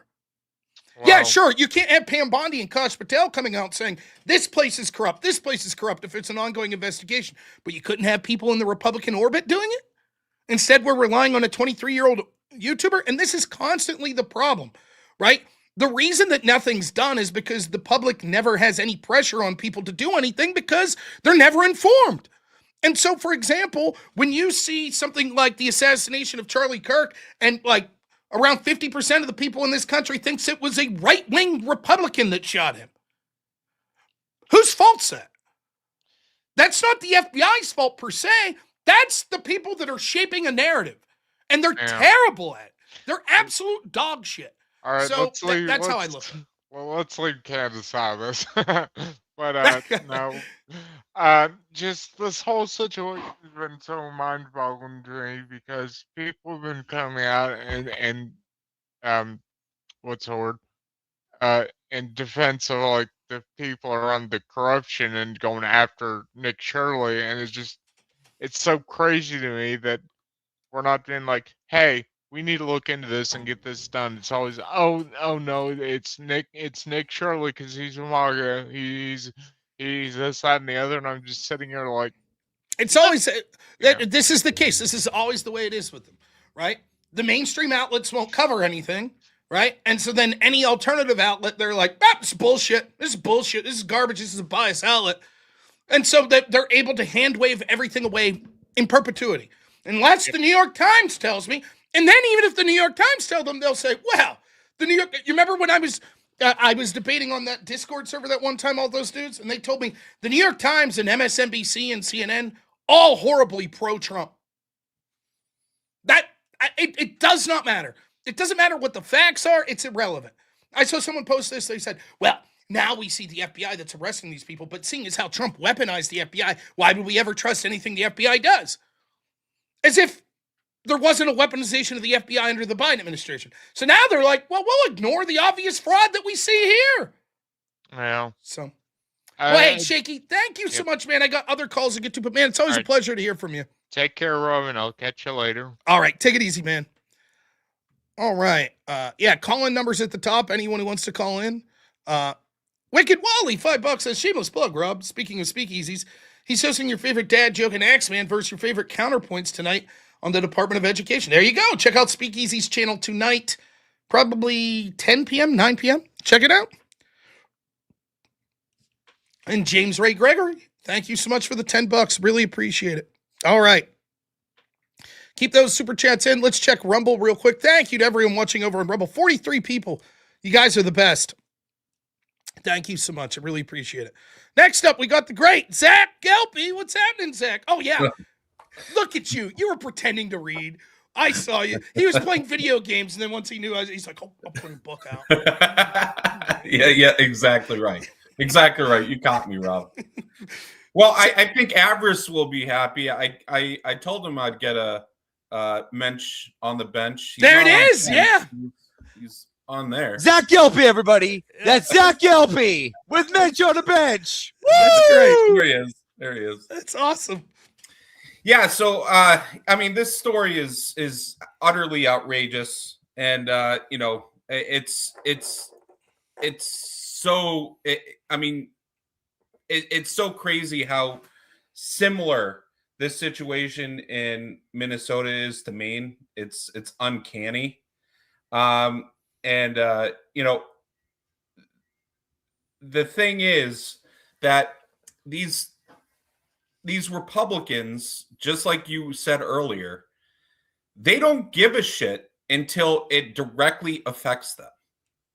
They don't care. They don't care at all. And the only reason that, he started speaking up is, you're exactly right, because it went viral. If nothing, come of it, he would still call these, the people in his district that he said so-called that was his friends racist. It's unbelievable. It really is. And this is like, you want to know what's maybe worse than the corruption? Like, don't get me wrong, corruption's really bad, right? But it's amazing to me how just unimpressive so many of these people at the top levels of politics are. Like, you want to know why Tom Emmer called people a racist? Yeah, it's because it's a useful tool and everything, but because that's just what he's parroting. That's why. It's not that he had an original thought. It's not that he sat there and was like, okay, in real time I hear this. What's a good way to shut them up? I'll call them racist. He does that because that's what everyone does. That's what he's heard his Democratic colleagues do. That's what he'll jump into right away. Oh, you're racist. Yeah, we can't do that. And it's like, I said this during the pandemic. Let's take corrupt. I don't believe that every single congressperson's corrupt or that 95%. I believe that there's enough corruption at the highest levels, right? And then a lot of it's just people listening to what they're told. I hate to burst your bubble. You really think it's that bad? You think it's like... I know. I mean, Thomas Massey, I don't agree with him on a lot, but I don't think he's corrupt. I think that a lot of these people, like... I can't even say the same thing about Rand. Rand has done some slimy things I've heard in the past. I think that most of the no-name Congress people that you never hear of, that Senate's a little different. Senate, you got to be a little more juice behind you. But like a lot of these no-name Congress people, I think it's just like... No, I disagree with you, Rob. Well, let me put it this way. I'm not saying it's not corrupt. I don't think it's corrupt in the way that people think. I don't think it's corrupt like they're sitting down like, yes, we've sat in a smoky room and we're discussing how to overrule this, or, change the Democrat. I think it's just we're just told like, this is what you're going to do and here's some money. And they're like, okay. Yeah, great. That's exactly it. But that's corrupt. Well, yes, you're right. But there's another level of corruption above that. Sure. There are the people that are, I guess that's more nefarious things. I'll agree. But yeah, you don't get to be a congressman if you don't know how to play the game, though. Yes. At least in your own, state. So during the pandemic, like I'm sitting here, right? And I'm looking, and then even state level politicians, and I'm like a voice in the wilderness. I'm doing the radio show and stuff. And I'm like, what the fuck are you people doing? How is no one like speaking up against it? And I'm talking like April of the pandemic, like, 15 days to slow the spread. And I'm out there like, this is outrageous. What's happening? And you could see in real time when even the ones that we would consider later, I'll just limit it to Pennsylvania because I was dealing with a lot of state level politicians in Pennsylvania. And a lot of them ended up eventually saying the right things, sort of like Ron DeSantis ended up saying the right things eventually. But at first they were all on board. Well, yes, 15 days to slow the spread. And I remember talking to them and I said, I know what changed. Your internal polling. That's what happened. All of a sudden it was like, we went from, what do you want, grandma to die, to, wait a minute, this seems outrageous. Now I could come out. And like some of these dudes I know, I mean, again, I'm talking local level, county people and stuff. They're not making millions of dollars.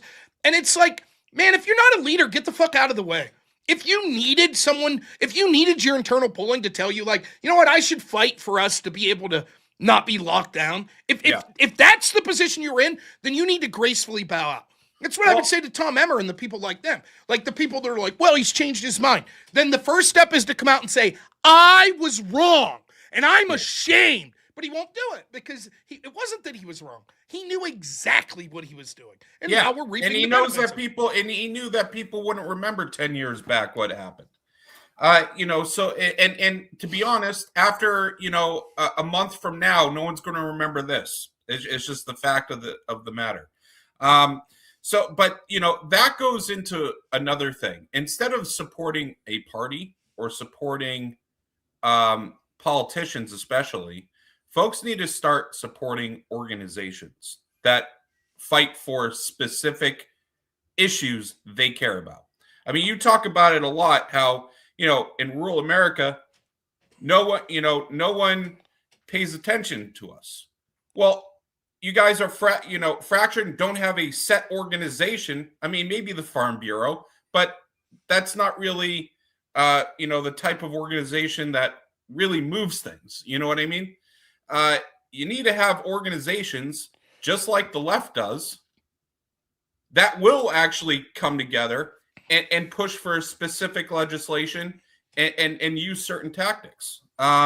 It's one of the most surreal things to me that, like, I can't articulate how bad we are at politics as a group, right? Like, let me give you two examples real quick, right? The first one will seem not to be connected. I remember when it was announced that Bill Barr came out and was like, you know what? This judge tried to give Roger Stone 6 or 7 years. We're going to say 2 years maximum. And you would have thought Republicans just won the Super Bowl. High fives. Yeah, we did it. Bill Barr recommended 2 years. 2 years for Roger Stone. Woo! Meanwhile, how many years did he recommend for James Comey? Andrew McCabe? Oh, that's right, 0. That's how bad we are. We celebrate when it's like, yeah, we're only getting fucked over medium amount compared to them. And another example of that's like this whole NGO situation, right? And I still can't believe, I've talked to Congress people and I've said this. Why isn't the start of the fight this? We're not going to eliminate the money spending on NGOs. We're sending them to conservative groups everywhere. We're sending them to, use it. Instead of NPR, we're sending it to Breitbart. Instead of like these organizations, we're sending them to conservative influencers online. Instead of like all these like AIDS charities that are left-wing shitbag, we're going to send them to pro-life groups to stop the spread of AIDS. How about that? Let's start there. And then that's off. Instead, our big battle is this. Can we stop sending money to groups that hate us? And the left's like, no, we're going to keep doing that. Maybe we'll compromise and send a little less to the groups that hate you. How about that? How's that sound? And Republicans are like, all right, that sounds amazing. Yes. It's like, no, you should be pushing these groups that advocate your causes. You should be pushing for them to be as aggressive as the Democrats are. Learn from the Democrats. Learn from these establishment people and the tactics they use and how effective they've been. Because they're not interested in like, well, we need to make sure fair is fair. And if there's a left-wing group getting this much money, a right-wing group needs to get this.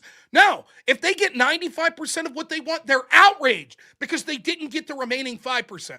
Right. We're happy to just be like, geez, it'd be nice to stop the bleeding. That'd be nice. Can we just stop the bleeding? And we never go on offense.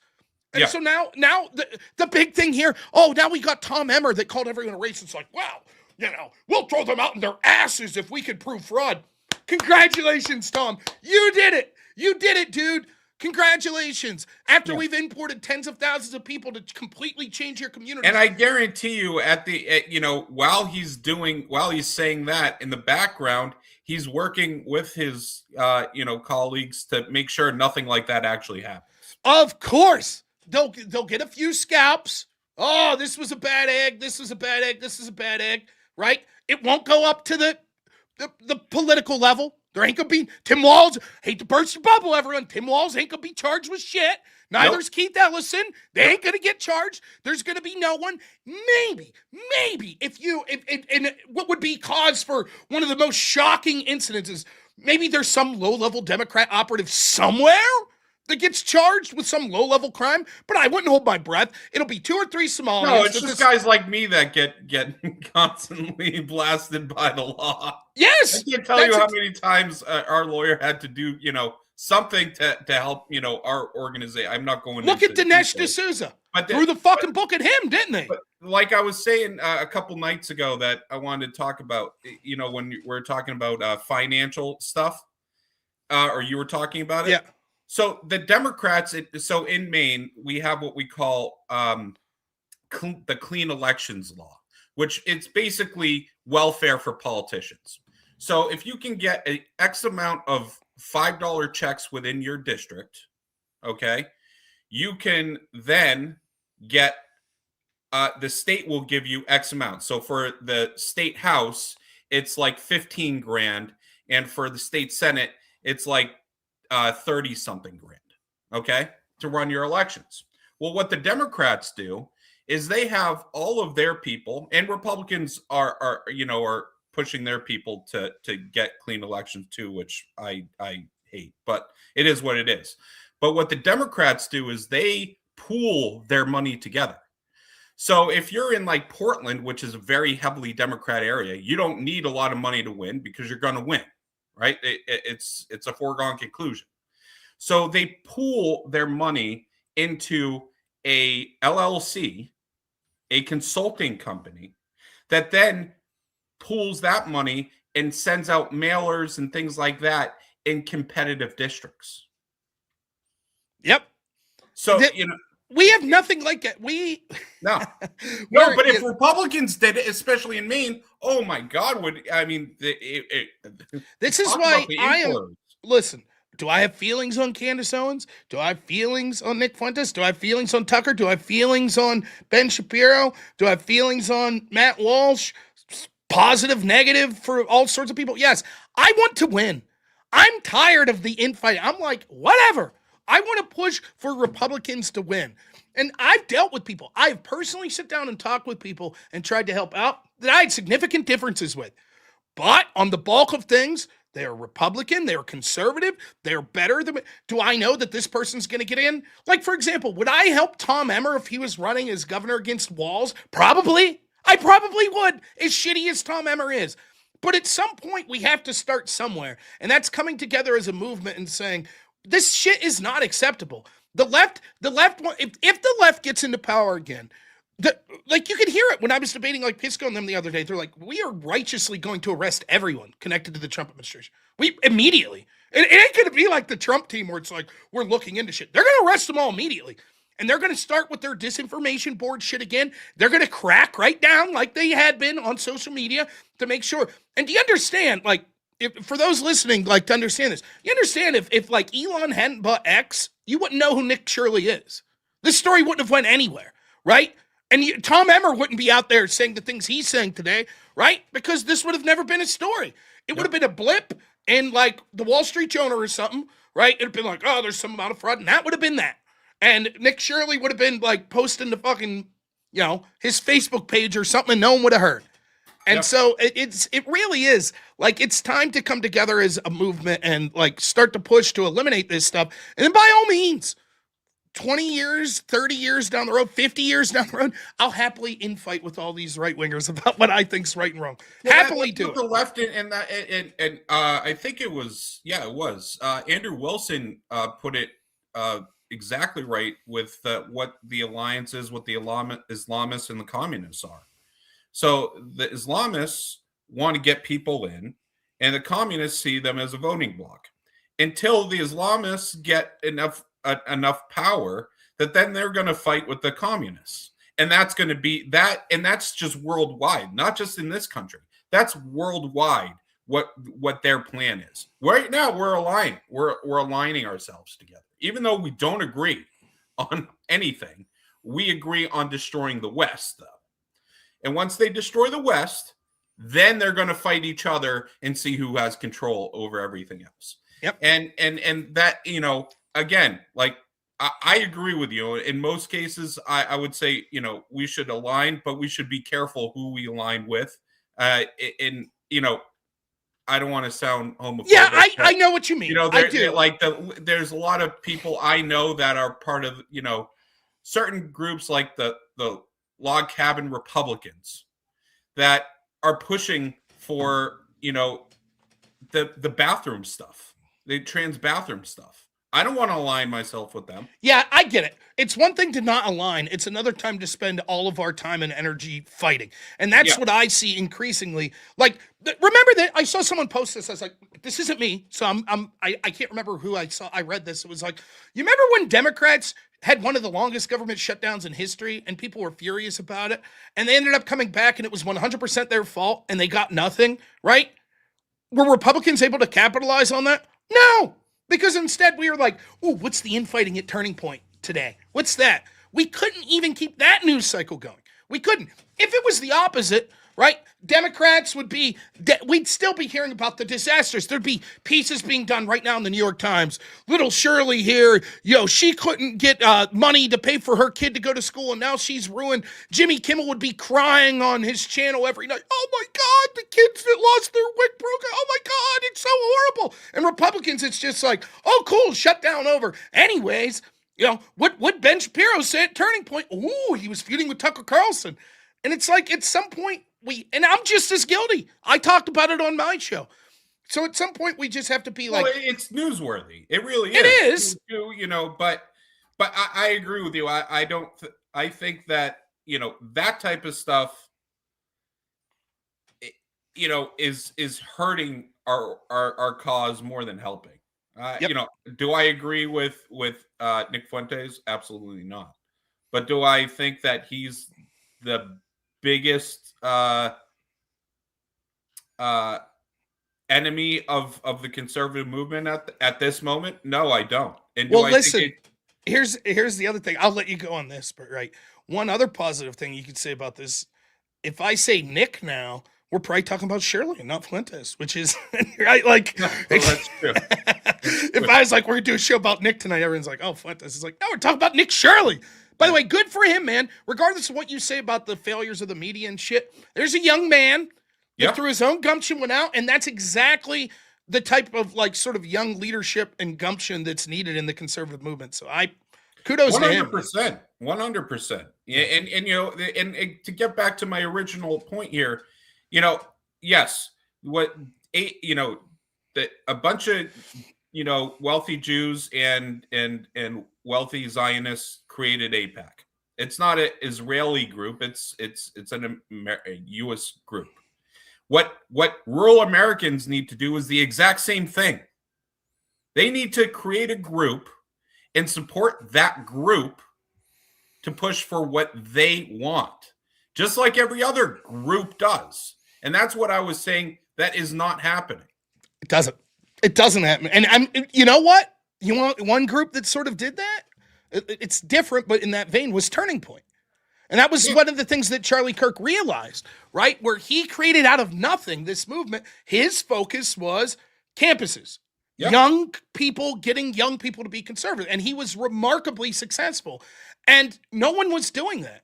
And look, they're a different skill. People ask me all the time, well, what can I do to get involved in the movement? And the truth is, most of us don't have the skills necessary.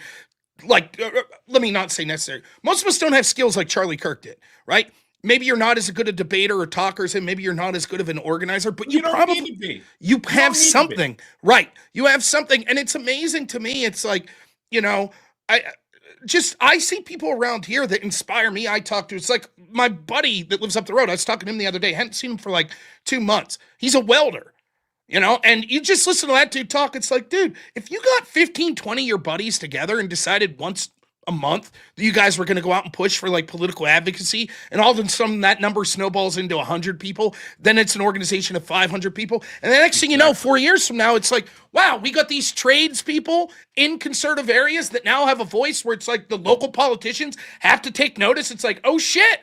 This group of tradesmen, it's not a union, but it's a group that's advocating we're tradesmen in rural areas. Here's the problems we're facing. We're coming together to advocate, but we don't do shit like that.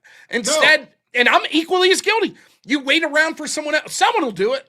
Someone will take care of that. And there you go. I can't tell you how many times I heard this from Jesse Kelly. And every time I do a seminar, I hear it every time from one of the people that come. Why don't you guys do X? Why don't you guys do Y? And the reason is because I'm doing Z. That's our mission is this. You want this to happen? Well, I'm teaching you right now in this seminar how to create an organization to do Y. So you fucking do Y. Yep. And so many people wait. And again, I have the biggest heart in the world. And I know you're with me, Zach. My ideal world is we'd be on here with, part 15 of our debate of hot dogs versus hamburgers, and politics would be going good in this country, right? And sure, you don't agree with everything, but I basically don't want to be interested in politics. That's the ideal world. If we had competent people that maybe had disagreements that actually gave a shit about us, and there wasn't this mass levels of corruption, I'd be on here talking about how Mike Tomlin needs to get fired and how the Steelers choked again, or I would be playing video games or whatever. And I get it. Like when I talk, the pandemic was the first big thing where I saw where all my life, when I would talk about politics and shit, people would roll their eyes, right? Yeah. My friends, they Same here. shit about this. And then when it was like, I can't go to work, I'm going to lose my house. And now they're telling me I could go back to work, but my son's not allowed to go to school. So what am I going to do? I can't afford for a daycare person. So now I can't go to work because I have to stay home with my son. Now my work's going to fire me. And I don't know what to do. And now all of a sudden politics mattered. And I was like, I tried to tell you all, this is the direction. It's only going to get worse from here. You might not care about politics, but it cares about you. And the truth is, like, a lot Even of people, when it's good though, Rob, people need to care. yes, I agree. That's why we're in the issue we're in, is because of complacency. I ran for Congress and I assumed, I was like, I'm going to run and I'm going to be blown away, right? It's like you're going to walk into a room with a bunch of heart surgeons and you're going to be like, whoa, I don't even fit in here. What's going on? And it was the exact opposite. It was the exact opposite. And I'm not trying, if you're watching and you're one of the people that ran against me, there were a lot of people that I liked, but it wasn't what I expected. Like, for example, when I started to talk about the 10th Amendment, one person in the entire room of 20-something people running knew what it was. Yeah. And I was shocked. My wife was in the crowd afterwards. She's like, they were all on their phones looking it up when you were talking about it. I was like, really? But so what I tell people is, if the prerequisite to you being effective as an organizer, as someone who's running for office, whatever, the prerequisite is giving a shit. Yes. If you have that, you're already 80% of the way to the game. That's it. Sure, there are things you could work on, but that's it. I'll say this. I created this organization literally from scratch. Nothing. Into what it is now. And what it took, yes. Did I have jobs before that trained me on politics and things of that nature? Absolutely. I've been working in politics since I was 19. But a lot of the things, it's really simple once you learn what it is. It's simple, but it's not easy. That's you're right. you're going to have to go out there and ask for money. You're going to have to go out there and work ungodly hours to get this shit done. But the why is, my reasoning. I don't have a family yet, but I want one, and I want to make sure that my future generations don't have to deal with the shit that we're dealing with. When I ran for Congress, 95% of the conversations I had no immediate benefit to me whatsoever. Not only did they not, there was no chance of it, right? Like, for example, you stick around afterwards and I'm helping clean up where one of our events was, and I'm talking to the janitor. That janitor wasn't one of the conferees that was going to vote for me. He wasn't some big money guy that all of a sudden he's going to be the next Rush Limbaugh. And see that? I was right to talk to this guy because all of a sudden he blew up. Probably not. And that wasn't my thinking of it. And it's a lot of time. And I got to be honest, like, sometimes it's daunting. Sometimes you go to one of these meetings and you set up a table and no one wants to talk to you. And so you go out and you start talking to people and you're doing your best and people aren't really into what you're saying. And then guess what? You do it again the next day. And it like, everybody wants this immediate gratification. Like, I'm going to do this 2-3 times and all of a sudden I'm the next, I'm going to be the next, Charlie Kirk, or I'm going to be the next Rush Limbaugh. No. Yeah. No. Even if you're a streamer, Charlie Kirk wasn't Charlie Kirk for years. Yep. For years, he was sleeping on people's couches. Yep. He was homeless. All right. That's the thing. But anyway. So please check out Main First Project. I put the link out there. I could talk to you all day. I could talk to you all day about it, but I do have a bunch of callers on. But I will be doing a call-in show tomorrow as well, so feel free to call in if you like. But it's always great to talk to you. Have a good one. Thank you. Take it easy. Yep. Bye. All right. Super chats, real quick. I promise I'm going to get to all the callers. How long, Nate? $5. At some point, we can't accept the slow movement from the DOJ. Looks like incompetence or worse involvement. Yes, but let me give a caveat. what you don't want them is to rush it and then all of a sudden have cases that aren't as succinct as they could be. For example, do I want them to bust Somalians? Sure. But would I rather them bust the political people that put the Somalians up to it? Yes. And if that means that we rush it and say, okay, this guy's on trial now, instead of turning the screws and be like, listen, we need to get meticulously any money trail or any communications you had with people that are bigger up on the totem pole, then yeah, I'm okay with it. The problem is, given the lack of results we've seen historically, not just from the FBI, the attorney generals in general, but even the first term under the Trump administration, I too have lost patience. So if I could see in a crystal ball that, like, look, they're doing everything by the book and right, and it's going to yield fruit, then great. Yes, I'm willing to be patient, but I can't see in that crystal ball. And what I know is that we've pissed away 1 year of a Trump administration controlling the Republican House and Senate. And now we're going to be in election season. So what's really going to get done? Devil's Raspberry, $2 says, trauma dump. I ran out of Suno credits December 4th. Oh, no. And then our aptly named friend, potentially criminal Sean, what's up, man? Says, Happy New Year, Rob. Want to go 50-50 on starting a Somali daycare with me? Mogadishu, little Mogadishu daycare. We won't be able to call you potentially criminal, though. We'll avoid that moniker. But yes, I'd be happy. What are we doing? Working, trying to do shit. All right. Now I got 1, 2, 3, 4, 5, 6 callers. We're here till 2:30, a little after. So you do the math. Try to limit the calls time somewhat. But next up, we got great friend of the show. Always appreciate hearing from as well. Our friend Miggy. What's happening today, Miggy? How you doing?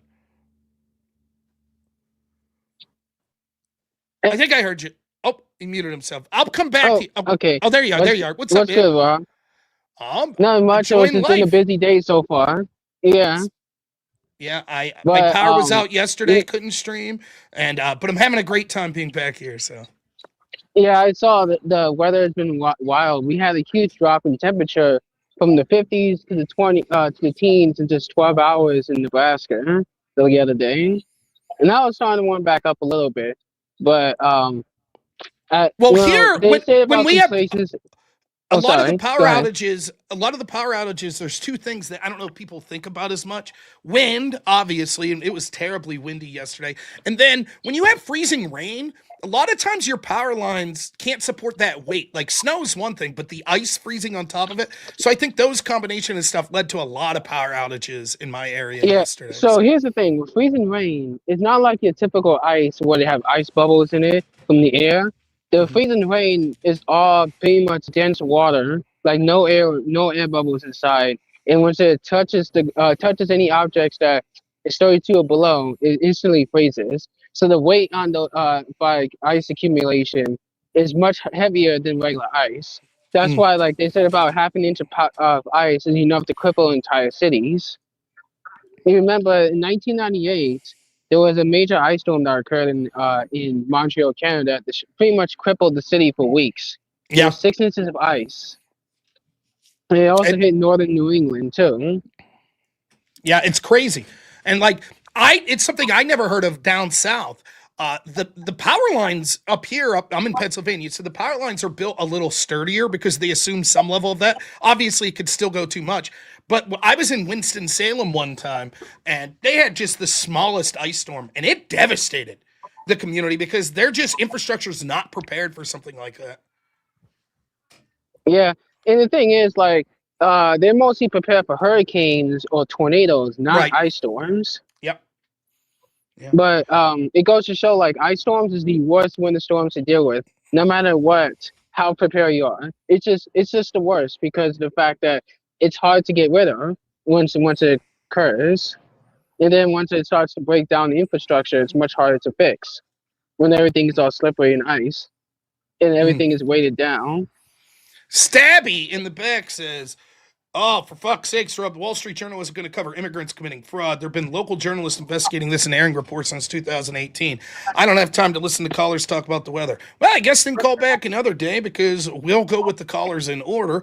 And the idea that, yes, I would expect national-level journalists to be reporting on some of the biggest fraud in the history of this country.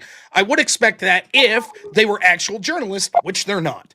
Yes, I get that. And as far as the local level, go ahead. So here's my problem. I think everybody tends to always keep looking at the appeal to authority, which is the Wall Street Journal and all that. But we need to stop doing that because they're not for us. They never was, never will be. I think that we need to like really stop appealing to people like Bill Maher or like that congressman you was talking about in Minnesota, which I don't give a shit about remembering his name because he's never relevant anyways. But the whole point is that we need to stop looking at them as appeal to authority or like they're ever going to change.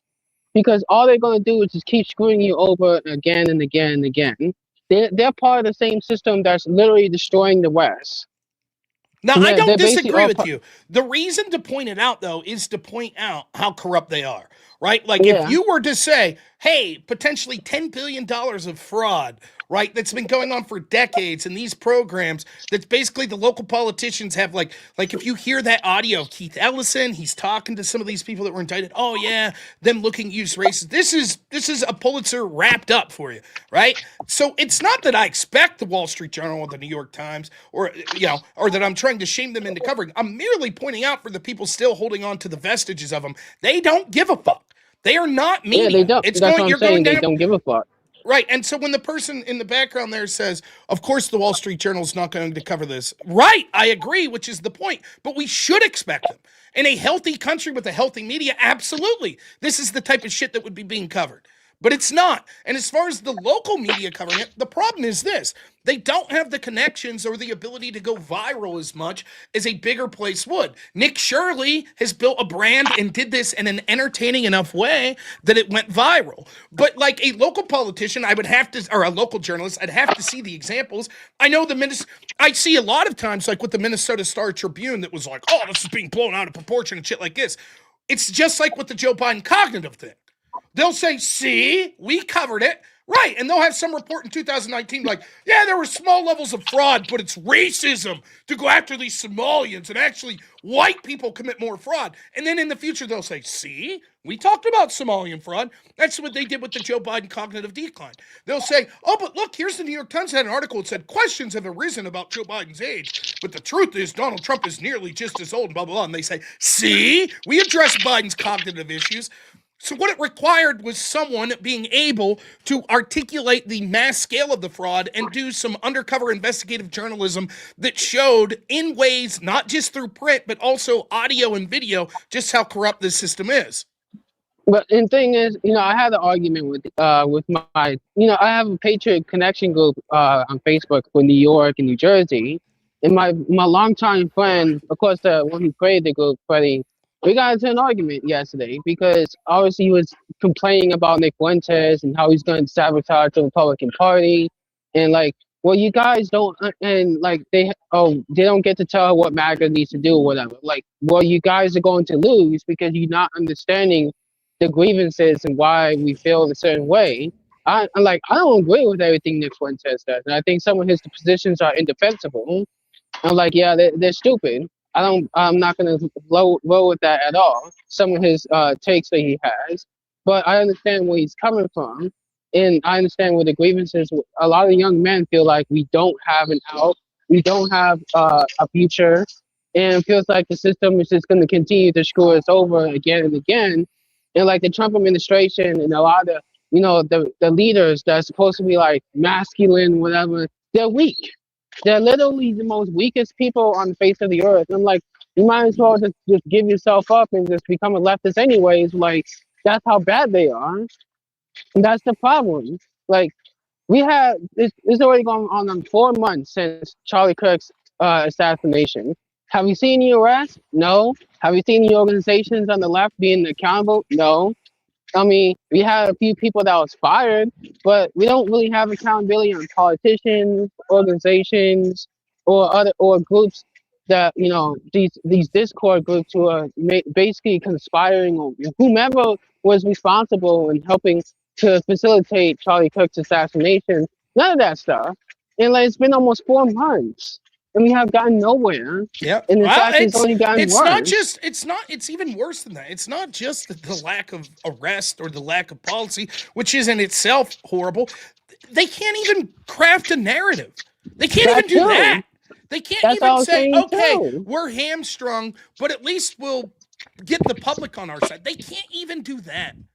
And this Not only story, that, they'll lose the momentum on this story too. They will. They really will. yeah, yeah. And the truth is, nothing. It's the nothing ever happens camp. And the point is, like, I even brought up the whole thing with Brago Garcia because I just saw an article about that just yesterday. I'm like, this is so bad. Like we have taken the massive L on that case, the Brago Garcia case, and that's that. Because and the thing is that the Trump administration could have done a much better job in terms of presenting a case, but no, they screwed that up so badly. So we end up taking an L, and now like they're losing a lot of the momentum because they're so bad at PR. I'm like, shit. I thought Israel was bad at PR. The Trump administration is just as bad as they are. Yeah, And like, it is. It's so embarrassing. It's so tragic because we want them to win. We want to stop this crazy madness from destroying our country, and yet the people that we supposedly supported are like literally letting us down to the point that at this point, what's the point?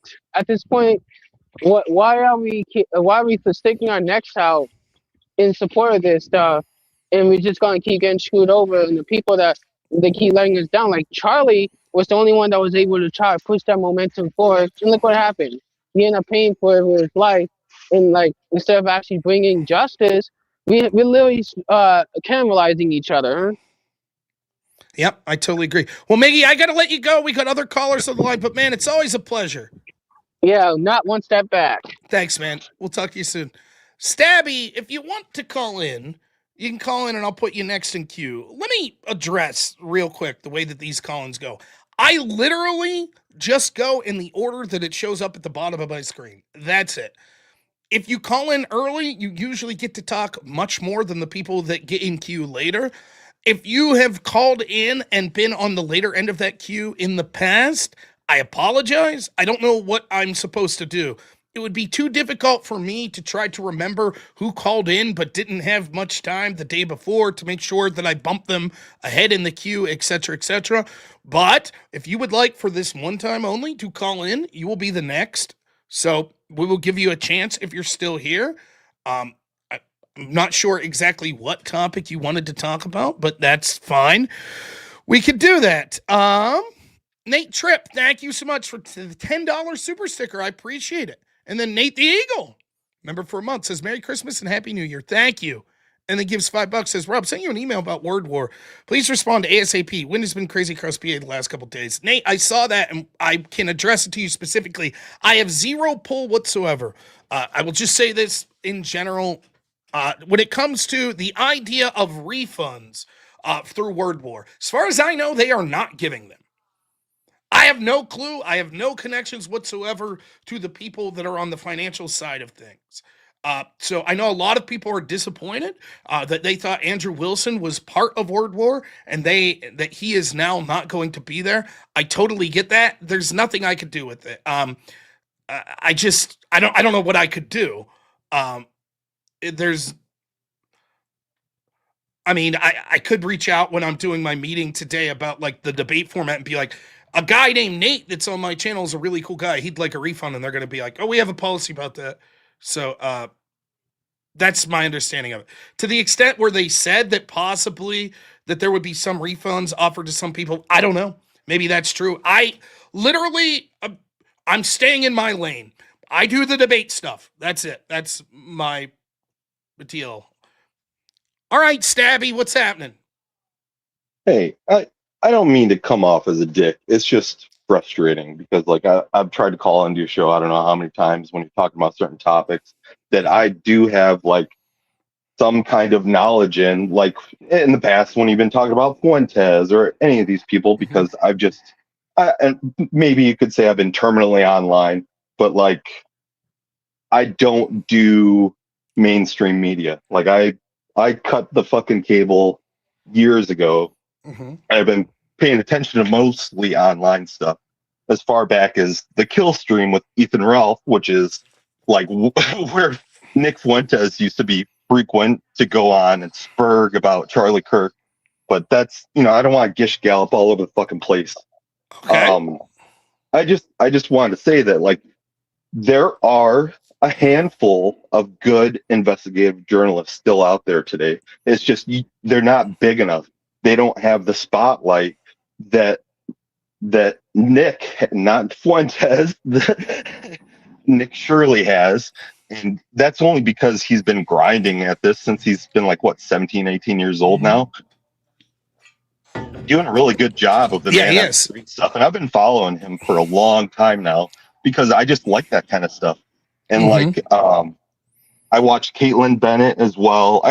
I've been watching like the man on the street stuff since it was SJW public freakout compilations and shit like that. So I've just been paying attention to how all of this has sort of evolved over time, and especially with the corruption that's been going on in states like Minnesota, because I believe before Walz got into office, the Somalis only got like maybe a couple $100,000 worth of welfare. And this particular one of these particular facilities that he covered in his expose has actually been investigated like a dozen other times, and they even had their license temporarily suspended once before. Yeah. So as far as when did Walz come into office? Because like this has been going on for the better part of a decade, if not longer. And I'm sure that once, you know, if there's more investigative journalists out there like Nick who investigate these other states like Chicago, you know, and Illinois, and New York, California, I agree. They're going to uncover way more. I think that like, this is just the tip. I could be wrong, but based on what I've read, I think that there were millions given to these programs 2015, 2016, 2017. Walz doesn't become governor until 2018. So now what is true is that there was a surplus when Walz took over as governor, and basically they've lost $15 billion to now where they have a deficit. That part true. I thought it was even more than that. I thought it was even a bigger swing than that because they had a surplus of. I didn't want to jump in. Like, I just thought I had something relevant to what you guys are saying because I've been doing firsthand research in the back, and I've been messaging you, Rob. You can see just an hour ago, someone was already reported with their on the record from the second largest Somali in Columbus, Ohio, from the muckracker.com. Well, yeah, during the end Ohio of the Biden administration, they granted, what did they grant? Like an extra 70,000 special protected status for Somalis. And just 7 hours ago, New York posted surveillance footage of the handoffs in Minnesota and how they did the kickbacks to the people on BCA footage. So sent that to you. Yeah. Rob. Yeah.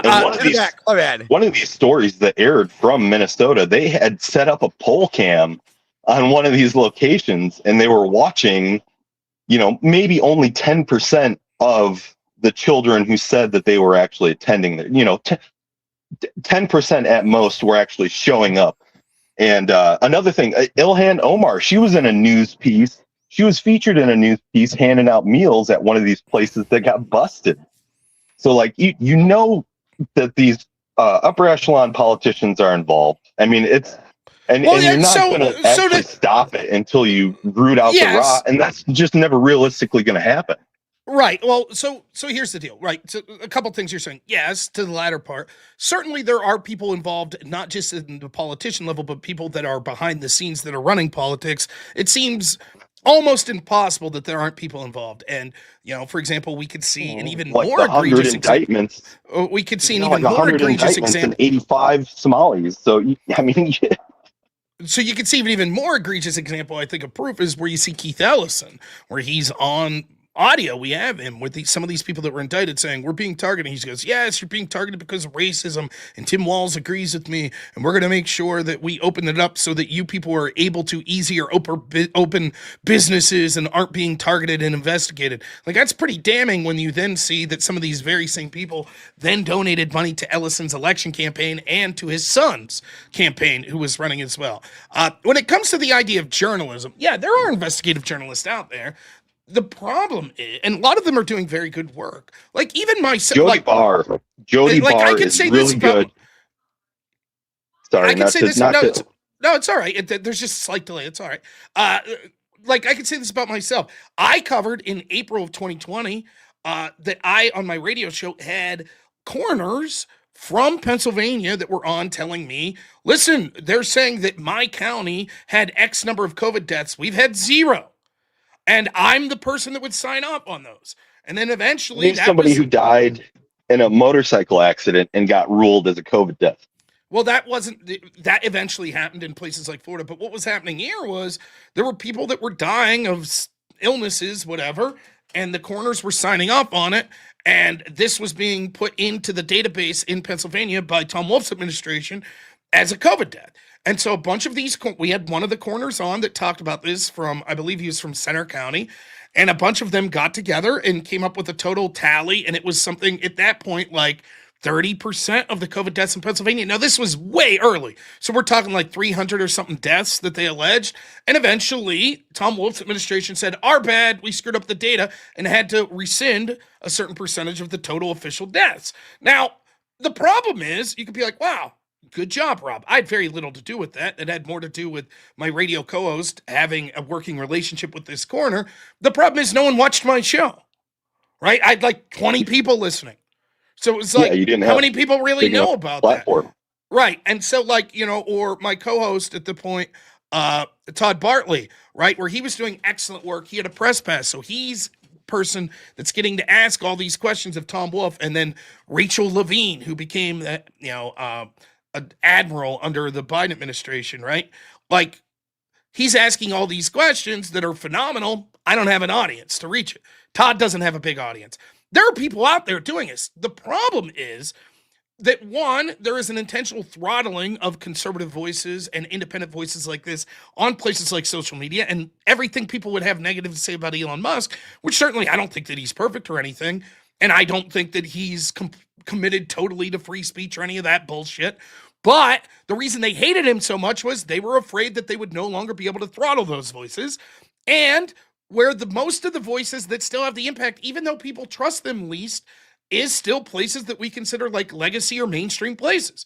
So, yeah, no one trusts the New York Times. No one trusts CNN. But guess what? When CNN reports on something, the rest of us talk about it.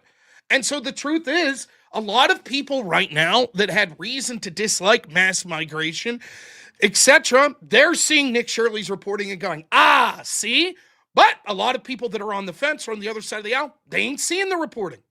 They ain't seeing it because the places that they would There's a lot of people on the other side who will see it and they'll deny it. Well, that's true, too. They're not going to believe their lying eyes. That's certainly true. But you're not going to... Look, there are people that you're not going to reach. Brian Shapiro that'll see this and go, this is bullshit, it's all Trump, blah, blah, blah. That dude ain't voting Republican, right? There's no sense in trying to reach him. But there's people that would be like, this is outrageous, I won't vote. And that's the problem. This is why I've said for years, the problem's not like MSNBC, right?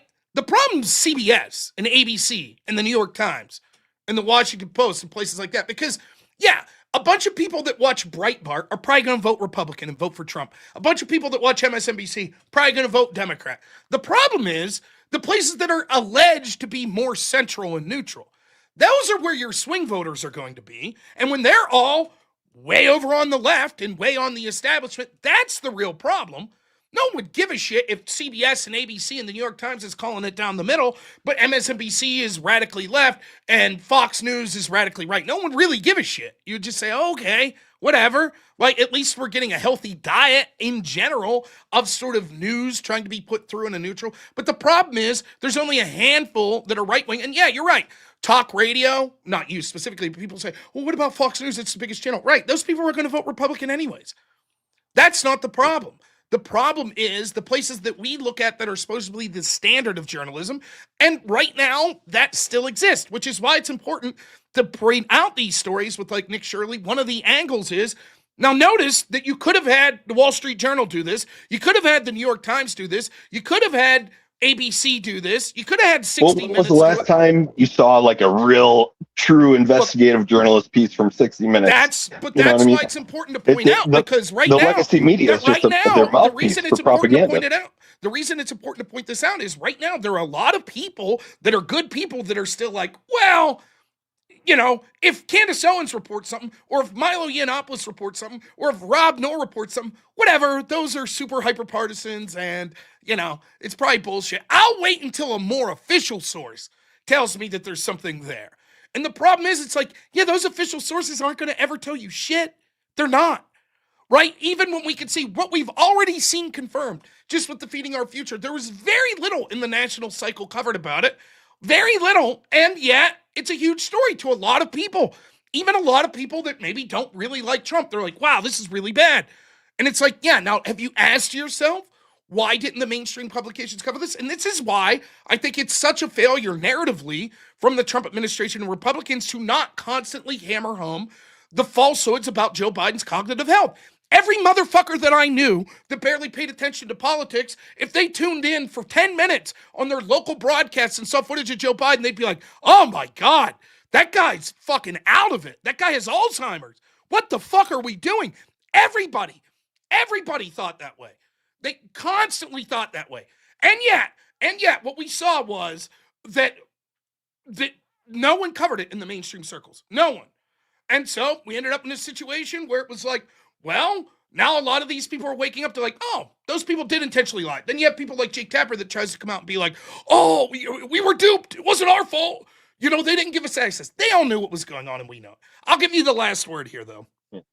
Well, just to kind of touch on what you were just saying, like, my grandmother is someone who I've always really looked up to and respected, and she's a very intelligent woman.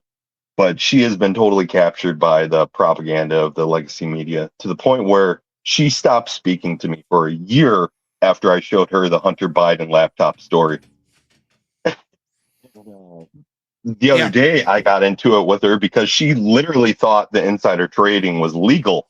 And I said, Grandma, no, that's not legal. They are not allowed to do that. Even if it was somehow legal for them to do, it would be there would be some sort of ethical clause against them doing that when they take the oath of office or whatever process that they go through. So like this is just nonsensical. So she sat there and she looked it up while I was sitting there arguing with her about it.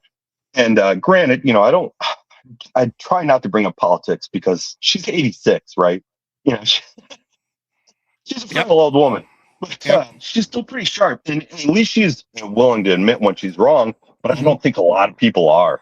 I don't think a lot of people want to pull their head out of the sand and like, you know, cause mental anguish through their cognitive dissonance shattering.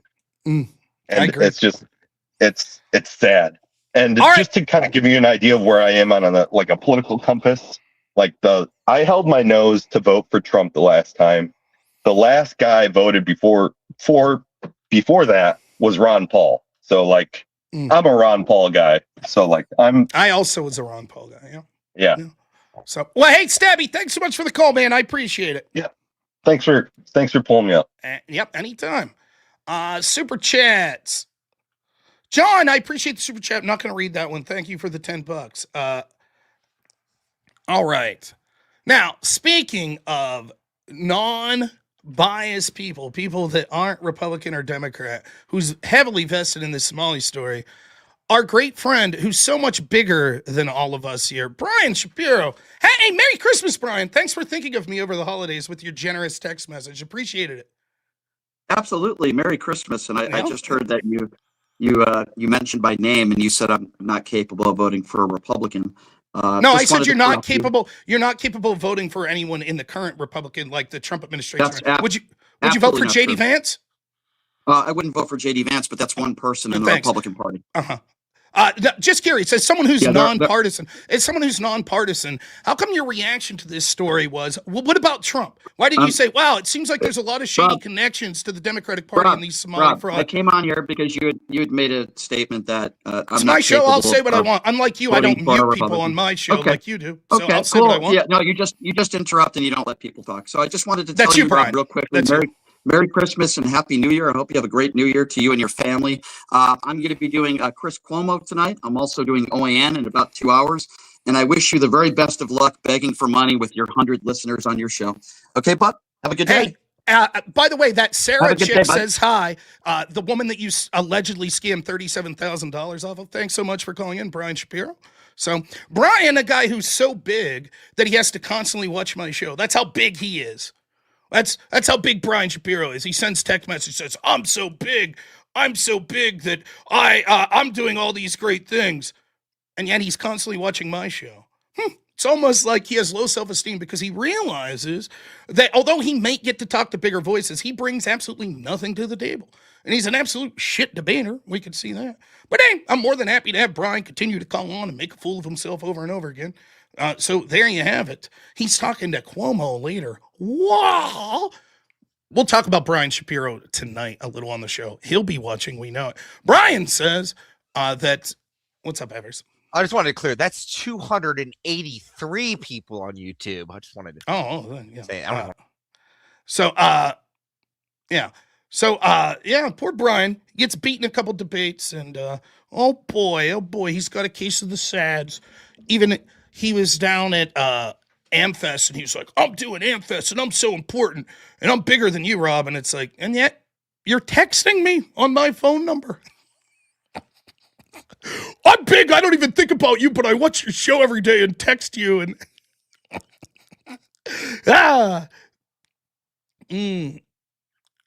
reverse massage. $5 says, I'm about 1.5 hours behind, but just want to point out that the Somalians are actually very quickly assimilating to the systemic fraud we see today. Yep.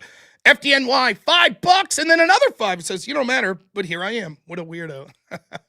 Gooberang, $5 says, what a wuss move from Brian. Of course. And William Elliott, $20 says, here you go, Rob. Just because it irritates Shapiro. Keep up the great work. Thank you. And Orca Speaks. $5 says, just for rolling Shapiro. In fairness, it's not that difficult. So, all right, we got a few more minutes left in the show. Trying to get to those super chat. Oh, bald ass. Thanks so much. $20 over Rumble. Says, Happy New Year. Wishing you and yours a good year. Thank you. Over on Rumble. Thanks so much. So, trying to get to that goal today at $357. We'll be back at 10 o'clock tonight. We got some more calls. We got our friend Premonition. What's happening? Good afternoon, dear, or morning, or whatever it is there. It's still morning here. I will be very fast. Sure.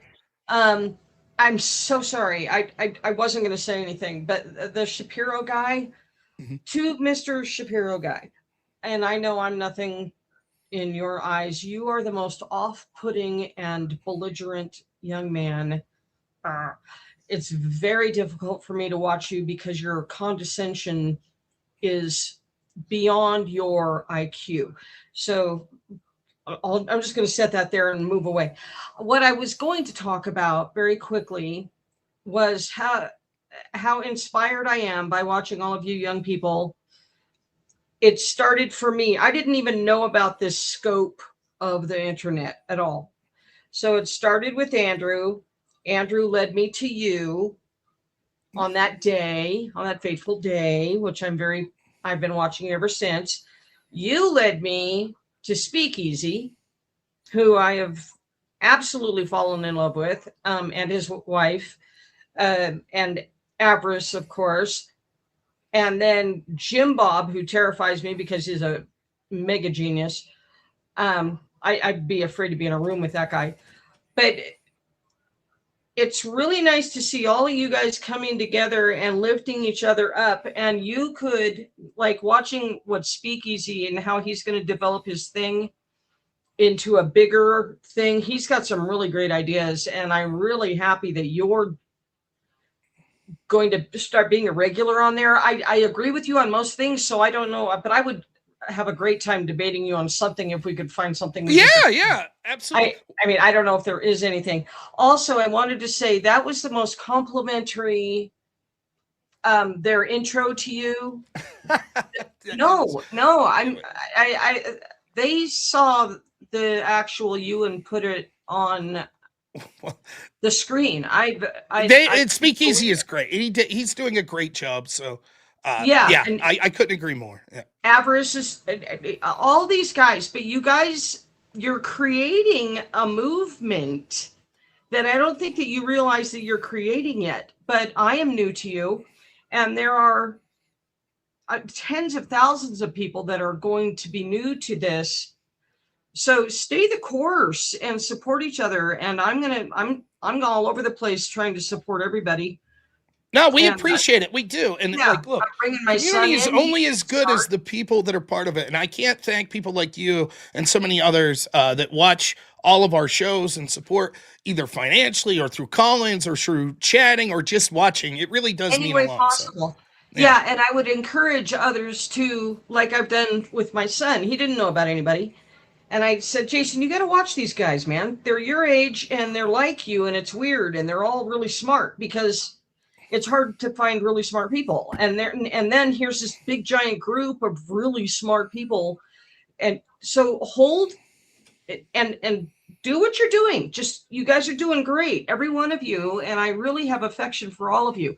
And that is all. Don't put me in there with the smart ones. All right, base grandma. All right, you're a smart kid, and you know it. All right, I'm just the guy in the back. All right. I know you're the guy in the back. That's right. Pulling all the the curtain. Yeah, behind the curtain. No, I adore him. Anyway, that's all I'll say. Leave room for other people, and we'll probably talk to you tomorrow. Thank you so much, Premon. It's always a pleasure. Have a good one. Wait, Speakeazy tonight? Are you on Speakeazy tonight? Me? No. I think Wally was debating Connor tonight on Speakeazy's channel. Oh, okay. I just wanted to make sure. I'll be streaming at 10 o'clock here, but you'll be here. All right, dear. See you tonight. We'll see ya. How many super chats for me to call in to Brian's show? I don't know. This is funny. Speaking of Jim Bob, I saw he put this up. One of my favorite cartoonists, as well as just people, the great Jim Bob. Here is the link. Did I get this right? Yeah, there we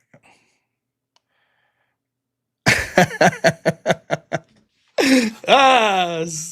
Jim Bob. Dude, he's done a few of those that have been crushing it lately. That's good shit. All right, I got a couple more callers. Oh, jeez. Yeah, did you see? I think there's a one that jumps to the front. I'm not sure though. So. We got GG Fight Sport Talk, Brandon Looney, then Level 4 Lobster is the order. Okay, I didn't know if one was ops or not. So no, I don't. Not that I know. So all right, okay. GG, what's happening, man? I'm an op, Rob. Oh, you're very quiet. What's that now? Still super quiet. Oh, I'll call back. Don't worry about it. I'll call back. All right, we'll talk to you soon, GG. Fight Sport Talk, what's up, man? What's up, bro? Thanks for having me on. I had to call in after that last live, and it was just funny. Okay, I was a little bit taken aback at first because you kind of went Alex Jones on me out of nowhere. A little bit. That honestly was not my intention, but I was happy at the end that you were just having fun. Because yes, it was certainly not my right, because that certainly was not my intention to be provocative or anything. Because I understood how it may have come across is you're not even in New Zealand. Why are you calling for? Well, I wasn't calling for war, but anyway, right. So it was actually a good time to just actually ask you about because of Trump's tariffs and what he's doing, everything else he's done, whether it's enough or not. How has it affected the economy? Because we hear, when I say we, outsiders hear differently. People say, "Oh, it's not enough. Trump's all talk and no action." Then we hear there are people who are smart who say, actually, it has brought money back. It's also brought jobs back. It's actually doing well, and the economy is actually doing well. So, is it doing well?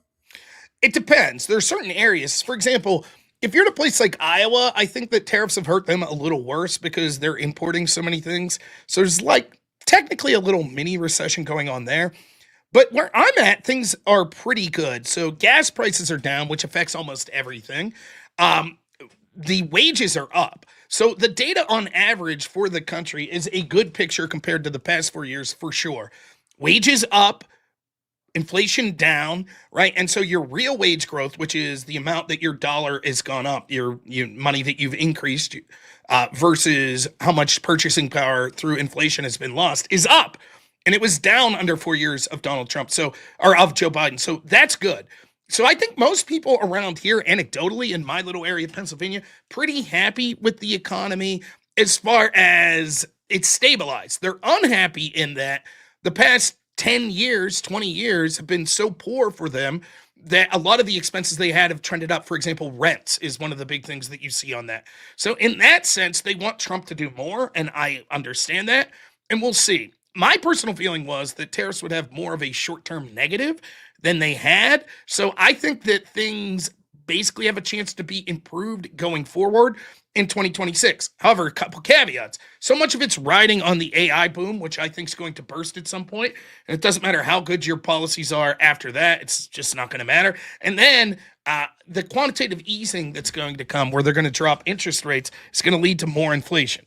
And it's my belief that, I'm not saying there's never a time for that, but usually what happens with that is the people that have access to that money first end up making more money with it. So, but I have to go. Believe it or not, we had 3 callers call in the past 30 seconds. So I got to be real fast because I basically have a hard out around 2:35. So All right, I got to man. go. But thanks so much for calling in, man. Hey, Al, thanks for having me. See you in the new year.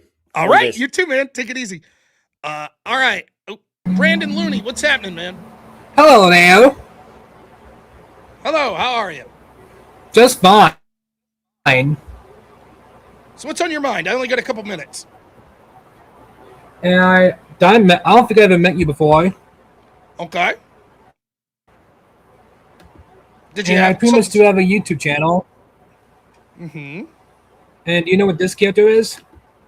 The Roadrunner? Yep. Yeah. And I do have a YouTube channel. Okay. So you're just promoting your channel? Do you have a favorite character from the Looney Tunes? My favorite Looney Tune character? I don't know. I was always a Daffy Duck fan, I guess. But I have to go, man. I do. So I appreciate the call. Take it easy. Ever had a... Well... All right. Love for Lobster. What's happening, man? Just wanted to call in and get your thoughts on trains. Very good. Love them. Christmas trains specifically, yeah.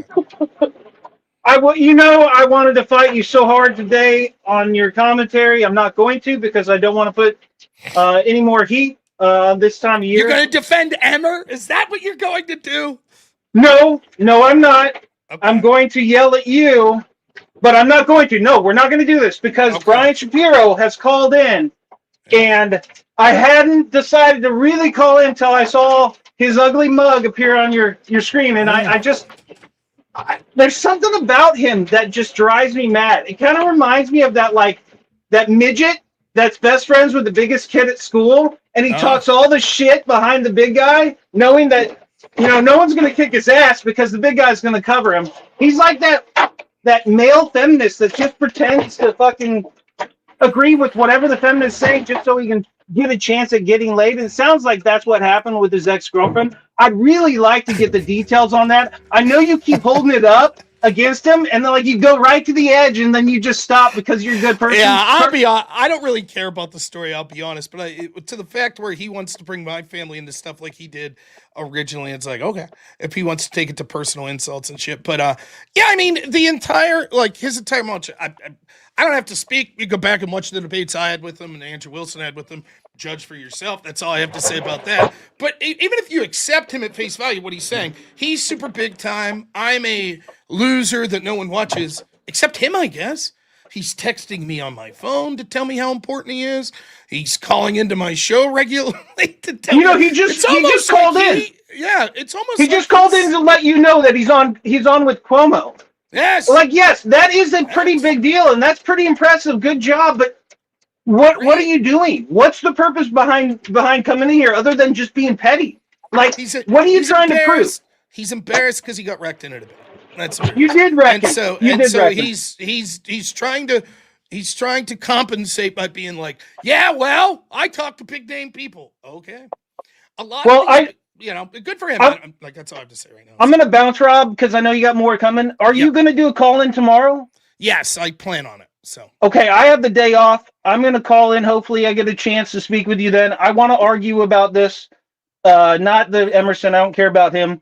But today I want to be good faith, and I saw Shapiro, and I just my blood pressure went up. But have a great holiday. It's good speaking with you. Tell your wife happy birthday. I hope you guys have a great day. Thank you so much, man. Thank you. All right, real quick. Bat Frigger, number 10 months, says Brian Shapiro isn't worth troubling oneself over. He's a troll, trying to get more people to hate watch him because he's small. Pay him zero attention, everyone. Only way to beat his game. Man, it's funny for him to come on and me laugh at, but yeah, that's about it. We're at 64%. We'll go a couple more minutes here. Try to get those super chats in. Really appreciate it. We get to our next caller. James Pendergraft, what's happening, my friend? I got nerves. I just got one question. I'm gonna keep it quick.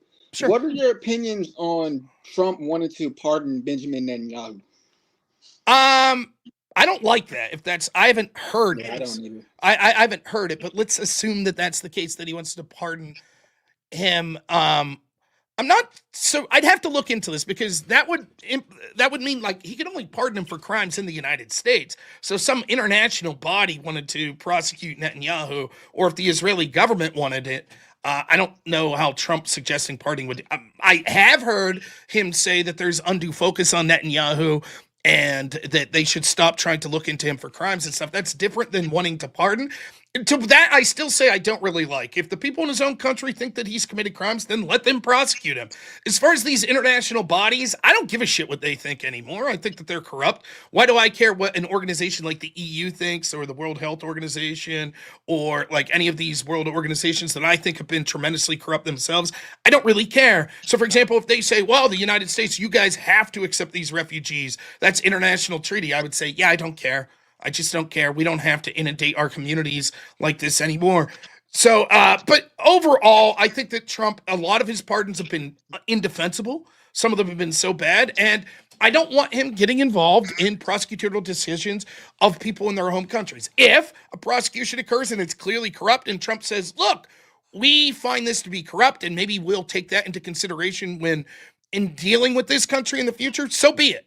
But to just flat out say, if he did, I think he should be pardoned, I think that's a mistake. Okay, I appreciate you. Thank you for your answer. No problem, man. Call back anytime. Thanks so much for the call, man. Yeah, thank you for having me. Yep. All right, GG. And then we got Grid. That'll be the last call. What's up, GG? Can you hear me this time? Yes, you sound much better. Yeah. All right, good. For your, this might be for my airing of grievances against me. You said I called in too early. I called in last minute. So there we go. Nice. And your audio was all screwed up too, just to prove a point. Yeah. And by the way, get for the grift. Donate for Courtney's birthday. That's to true. get to 357. So Yeah, you can actually do something. Rent a movie or something. I don't know. Yeah. But on this story, politically, this is the winner. On the Somali story, you can also tie it into fiscal conservatism by all like the states that are rejecting the no tax on overtime stuff because they have a budget shortfall. Well, why do you have a budget shortfall? Because you're scamming the fuck out of them. It's not Minnesota, but California, New York, and Illinois are all rejecting it for the state level. So I just want to tie that in a different angle of like, hey, we have to pay these taxes because we're fucking ourselves with all these scams. Yeah, it's really amazing. Like I saw Ro Khanna was out there, and did you see like sort of what he's offering? Just sort of like anyone who's over $1 millionaire, we're just gonna like one time seize 5% of your even unrealized gains. Right. And like, so like, this is the way I saw it put the best. Like, granted, this is only for people over a certain economic threshold, but it'd be the equivalent of this. Let's say I buy a house and it's at $100,000. I purchase the house, and then the tax assessor comes around 3 years later. It's like, actually, we're going to assess your house at $200,000. Guess what? I just got $100,000 in gains. Right now, I can't sell my house for $100,000 more dollars. The only benefit, well, the only effect on me is I pay more taxes. That's basically the effect. And yet, according to sort of the Ro Khanna strategy, this would be income to me, unrealized income that they would then factor into how much of my assets they're going to seize, even beyond taxes, right? Now, the reason I bring this up is it's amazing to watch these sort of socialist advocacies at the exact same time that we're seeing these stories like the Somalia thing, where it's like, well, wait a minute. Tim Walz basically went from a $9 billion surplus to a $5 billion deficit. And your solution's like, well, instead of like being honest about how corrupt this all was and how inefficient, we're just going to tax you more. And it's, I think you're right. It is a winner, which is why it'll be so depressing if the Republicans don't successfully hold on to this story. Everybody has to. The pundits, analysts, internet personalities, everybody has to hold on to the story because it's so it cues in everything. It cues in the birthright citizenship that's going on in Supreme Court right now. Like that would be a way to angle it too. Like there's so many angles that the story is perfect for the MAGA movement. And obviously everything, fiscal conservatism, mass migration, fraud that's occurring, that kickbacks it's a to grand the slam story. Everything. Slam. That's what I said when I did that panel the other day. I was like, it's funny. It sort of transitioned into, well, what did Tim Walz know? What did Ellison know? And what about Somalian refugee programs in the first place? But it could have easily went the other way, which was just how much fraud there is in all government spending. It could have went that way. And it's amazing to me, like, to watch, like, one of the attacks that or the defenses, I guess, that, like, the Democrats or Democrat supporting people are doing today is like, well, what about all the fraud under the PPP loans? Yes, exactly. Yes. You idiot. Like, we're not the racist that you think we are, right? It's not like, oh, we don't give a shit if there's fraud that's not from the Somalian community. It's like, yes, that's what us fiscal conservatives have been saying. You just keep spending more and more and more and printing more and more and more, and we're getting less and less of a result from that spending. And one of the big reasons is fraud, because it's actually just going people that are literally enriching themselves. Many times people that are completely inverse to what I want to happen into this country as far as their culture, their politics, etc. So it is a slam dunk. And so a year from now, when we're here talking about Republicans losing the midterms, you could be like, remember when we said that slam dunk they had and they did nothing with? I'll say, yes, I do remember that. Yeah. So. It'll be this and Charlie for the midterms is what that's all they should be pushing 100%. I totally agree. Well, hey, GG, thanks so much. I'll be doing a call-in show tomorrow if you'd like to call in again, but thank you so much, man. All right. See you, Rob. See ya. Lastly, I remind you, get those super chats in. We got the great Grid Motorsports. What's happening, Grid? Hey, what's up, man? How are you? Doing great. So I've been listening to most of the show today. I've had some, I've just been kind of goofing off in my garage. And one of the interesting things about this, the Nick Shirley thing and how that's kind of gone viral and all of that. And yet the mainstream media seems to be running from this, for lack of a better word. They don't really want to cover it. When they do cover it, it's this guy's nobody, whatever. But I want to harken you back a couple of years to the Hawk Tua girl. She went viral, and I was actually at an establishment picking up some stuff where she was having her merch done. And would you believe that a New York Times reporter had tracked down the merch seller to try and find this girl to interview her? And yet they run from actual news. Yeah. They're running from it. It's amazing. It's absolutely surreal. It really is. And like, you can see this over and over and over again, right? All these big stories, like the Biden cognitive decline. I watched Jake Tapper the other day. I didn't get a chance to talk about this, but Jake Tapper, he's doing this like interview, and he's like, one of the reasons we're so harsh on Trump's health is because we dropped the ball under the last minute. How convenient. And then I'm sure when we have the next Joe Biden Democrat, he'll also be weak on it again. But then so now they're actually being like, well, the fact that we're so bad at our job is why we're so aggressive against Trump and conservatives.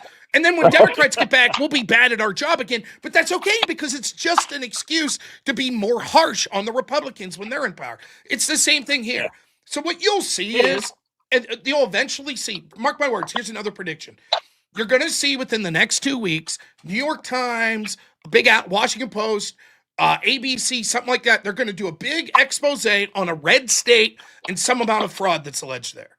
That's what you're going to see. And they're going to say, see? And I don't care. Good. Out that fraud. Excellent. Right. You should do that. That's fine by me. But their calculus is they're not concerned about fraud. This makes their side look bad. So they're going to run from the story. That's all it is. I think, I mean, there's definitely a lot of that. But I had a guy on my show last night. You actually had him on your show. His name is Socrates. Yeah. And and he's like, well, I just feel like all of these people should be able to come here and blah, blah, blah. And I'm like, well, so why? Why do you think that? Well, they are fleeing their country. And I'm like, okay, so Mexico's a shithole, and so therefore why? That's why they're coming here. No, I didn't say that. Well, obviously that's what you mean, because you're okay with these people like crossing our border into our wonderful country that doesn't suck from their country that you apparently think sucks because you're okay with them coming here. No, that's not what I mean. That's not what I said at all. I'm like, but it's either one or the other. What other reason is there other than we give them a bunch of free shit? Well, and here, there are people who let me make their argument for them. Okay, their countries, I wouldn't call them a shithole, but their countries are struggling because of white people. So now we owe them. That's right. What it is like a lot of them so play. They to a country full of white people. It's really that simple. It's like, well, white people are oppressors and non-whites are oppressed. And it's not like so much of the equity movement. It's not about, well, we want everyone to have a fair, it's revenge. And even people that are in these groups, I'm the good white guy that says they won't come out and say it. They won't say absolutely. St. Cloud was 90-something% white. Fuck them. Now take all these Samoan refugees because they're better than you. And we're glad that you're mad because fuck you, because you're an evil, terrible white racist anyway. So take more. That's the truth. The truth is they celebrate. They're celebrating the idea. You're right. You're right. So that's a lot of what's going on. They can't really get away from it either. But anything coming up on your channel here? Yeah, I started back. I took more or less the month off. I started back yesterday. I had a great show talking about Nick Shirley, actually, and the Somalians and all of that. And of course, we had the Socrates fellow on. I'm pretty much resuming my normal schedule. My mom's been in the hospital the last since Christmas, and so I've been a little distracted with that as well, and launching the new show and just all kinds of things. We'll be praying for your mom, man. That's terrible. Well, she's okay.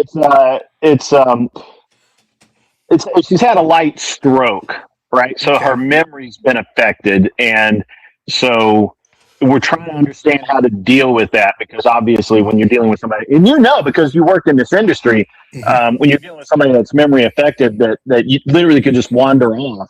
And thinking they're going one place and then just forget why they're going there or what the address is, or go to the wrong address. We're right now we're evaluating how best to deal with that, and obviously, the healthcare people are involved in that, and it's very much in line with what you did, actually. So yeah. Good luck with it. We'll be praying for you, and I appreciate that. Yeah, keep in touch, man. Hopefully, we'll talk soon. So. Yeah, I'd like to have you on coming up, but I know you're a busy guy, so enjoy the holidays, my friend, and we'll talk later, I'm sure. All right, man. You take it easy. All right. See you, buddy. See ya. All right. We're at $227. That puts us $130 exactly, I believe. $130 short of our goal today. Womp womp. Now that's okay. We'll be doing a show tonight at 10 p.m., so feel free to tune into that. And night shift's going to make fun of day shift for not reaching the goal and this, that, and the other. But man, a good show today. So thoroughly enjoyed it. I got to get running. I actually have a meeting. So thank you to Avarice. Thank you to my editor, Black Elk. Thank you to all of my moderators who are phenomenal. Thank you to everyone who called in, everyone who donated, everyone who chatted, and everyone who just watched. I appreciate you all. I should raid over to someone. We are going to raid over to...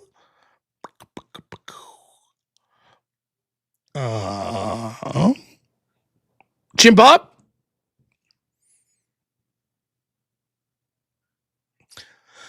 So it should be fine. Oh, GG, thanks so much. $5 says for Mrs. Noor's birthday. Yes, it will be her birthday tomorrow. I'm going to try to stream tomorrow, at least during the day for a call-in show. So we're going to try our best. We'll see, though. I'd like to take the wife out if she wants to go, but she keeps claiming she doesn't want to. So maybe I'll just drag her out to a nice restaurant or something. So anyways, thank you all.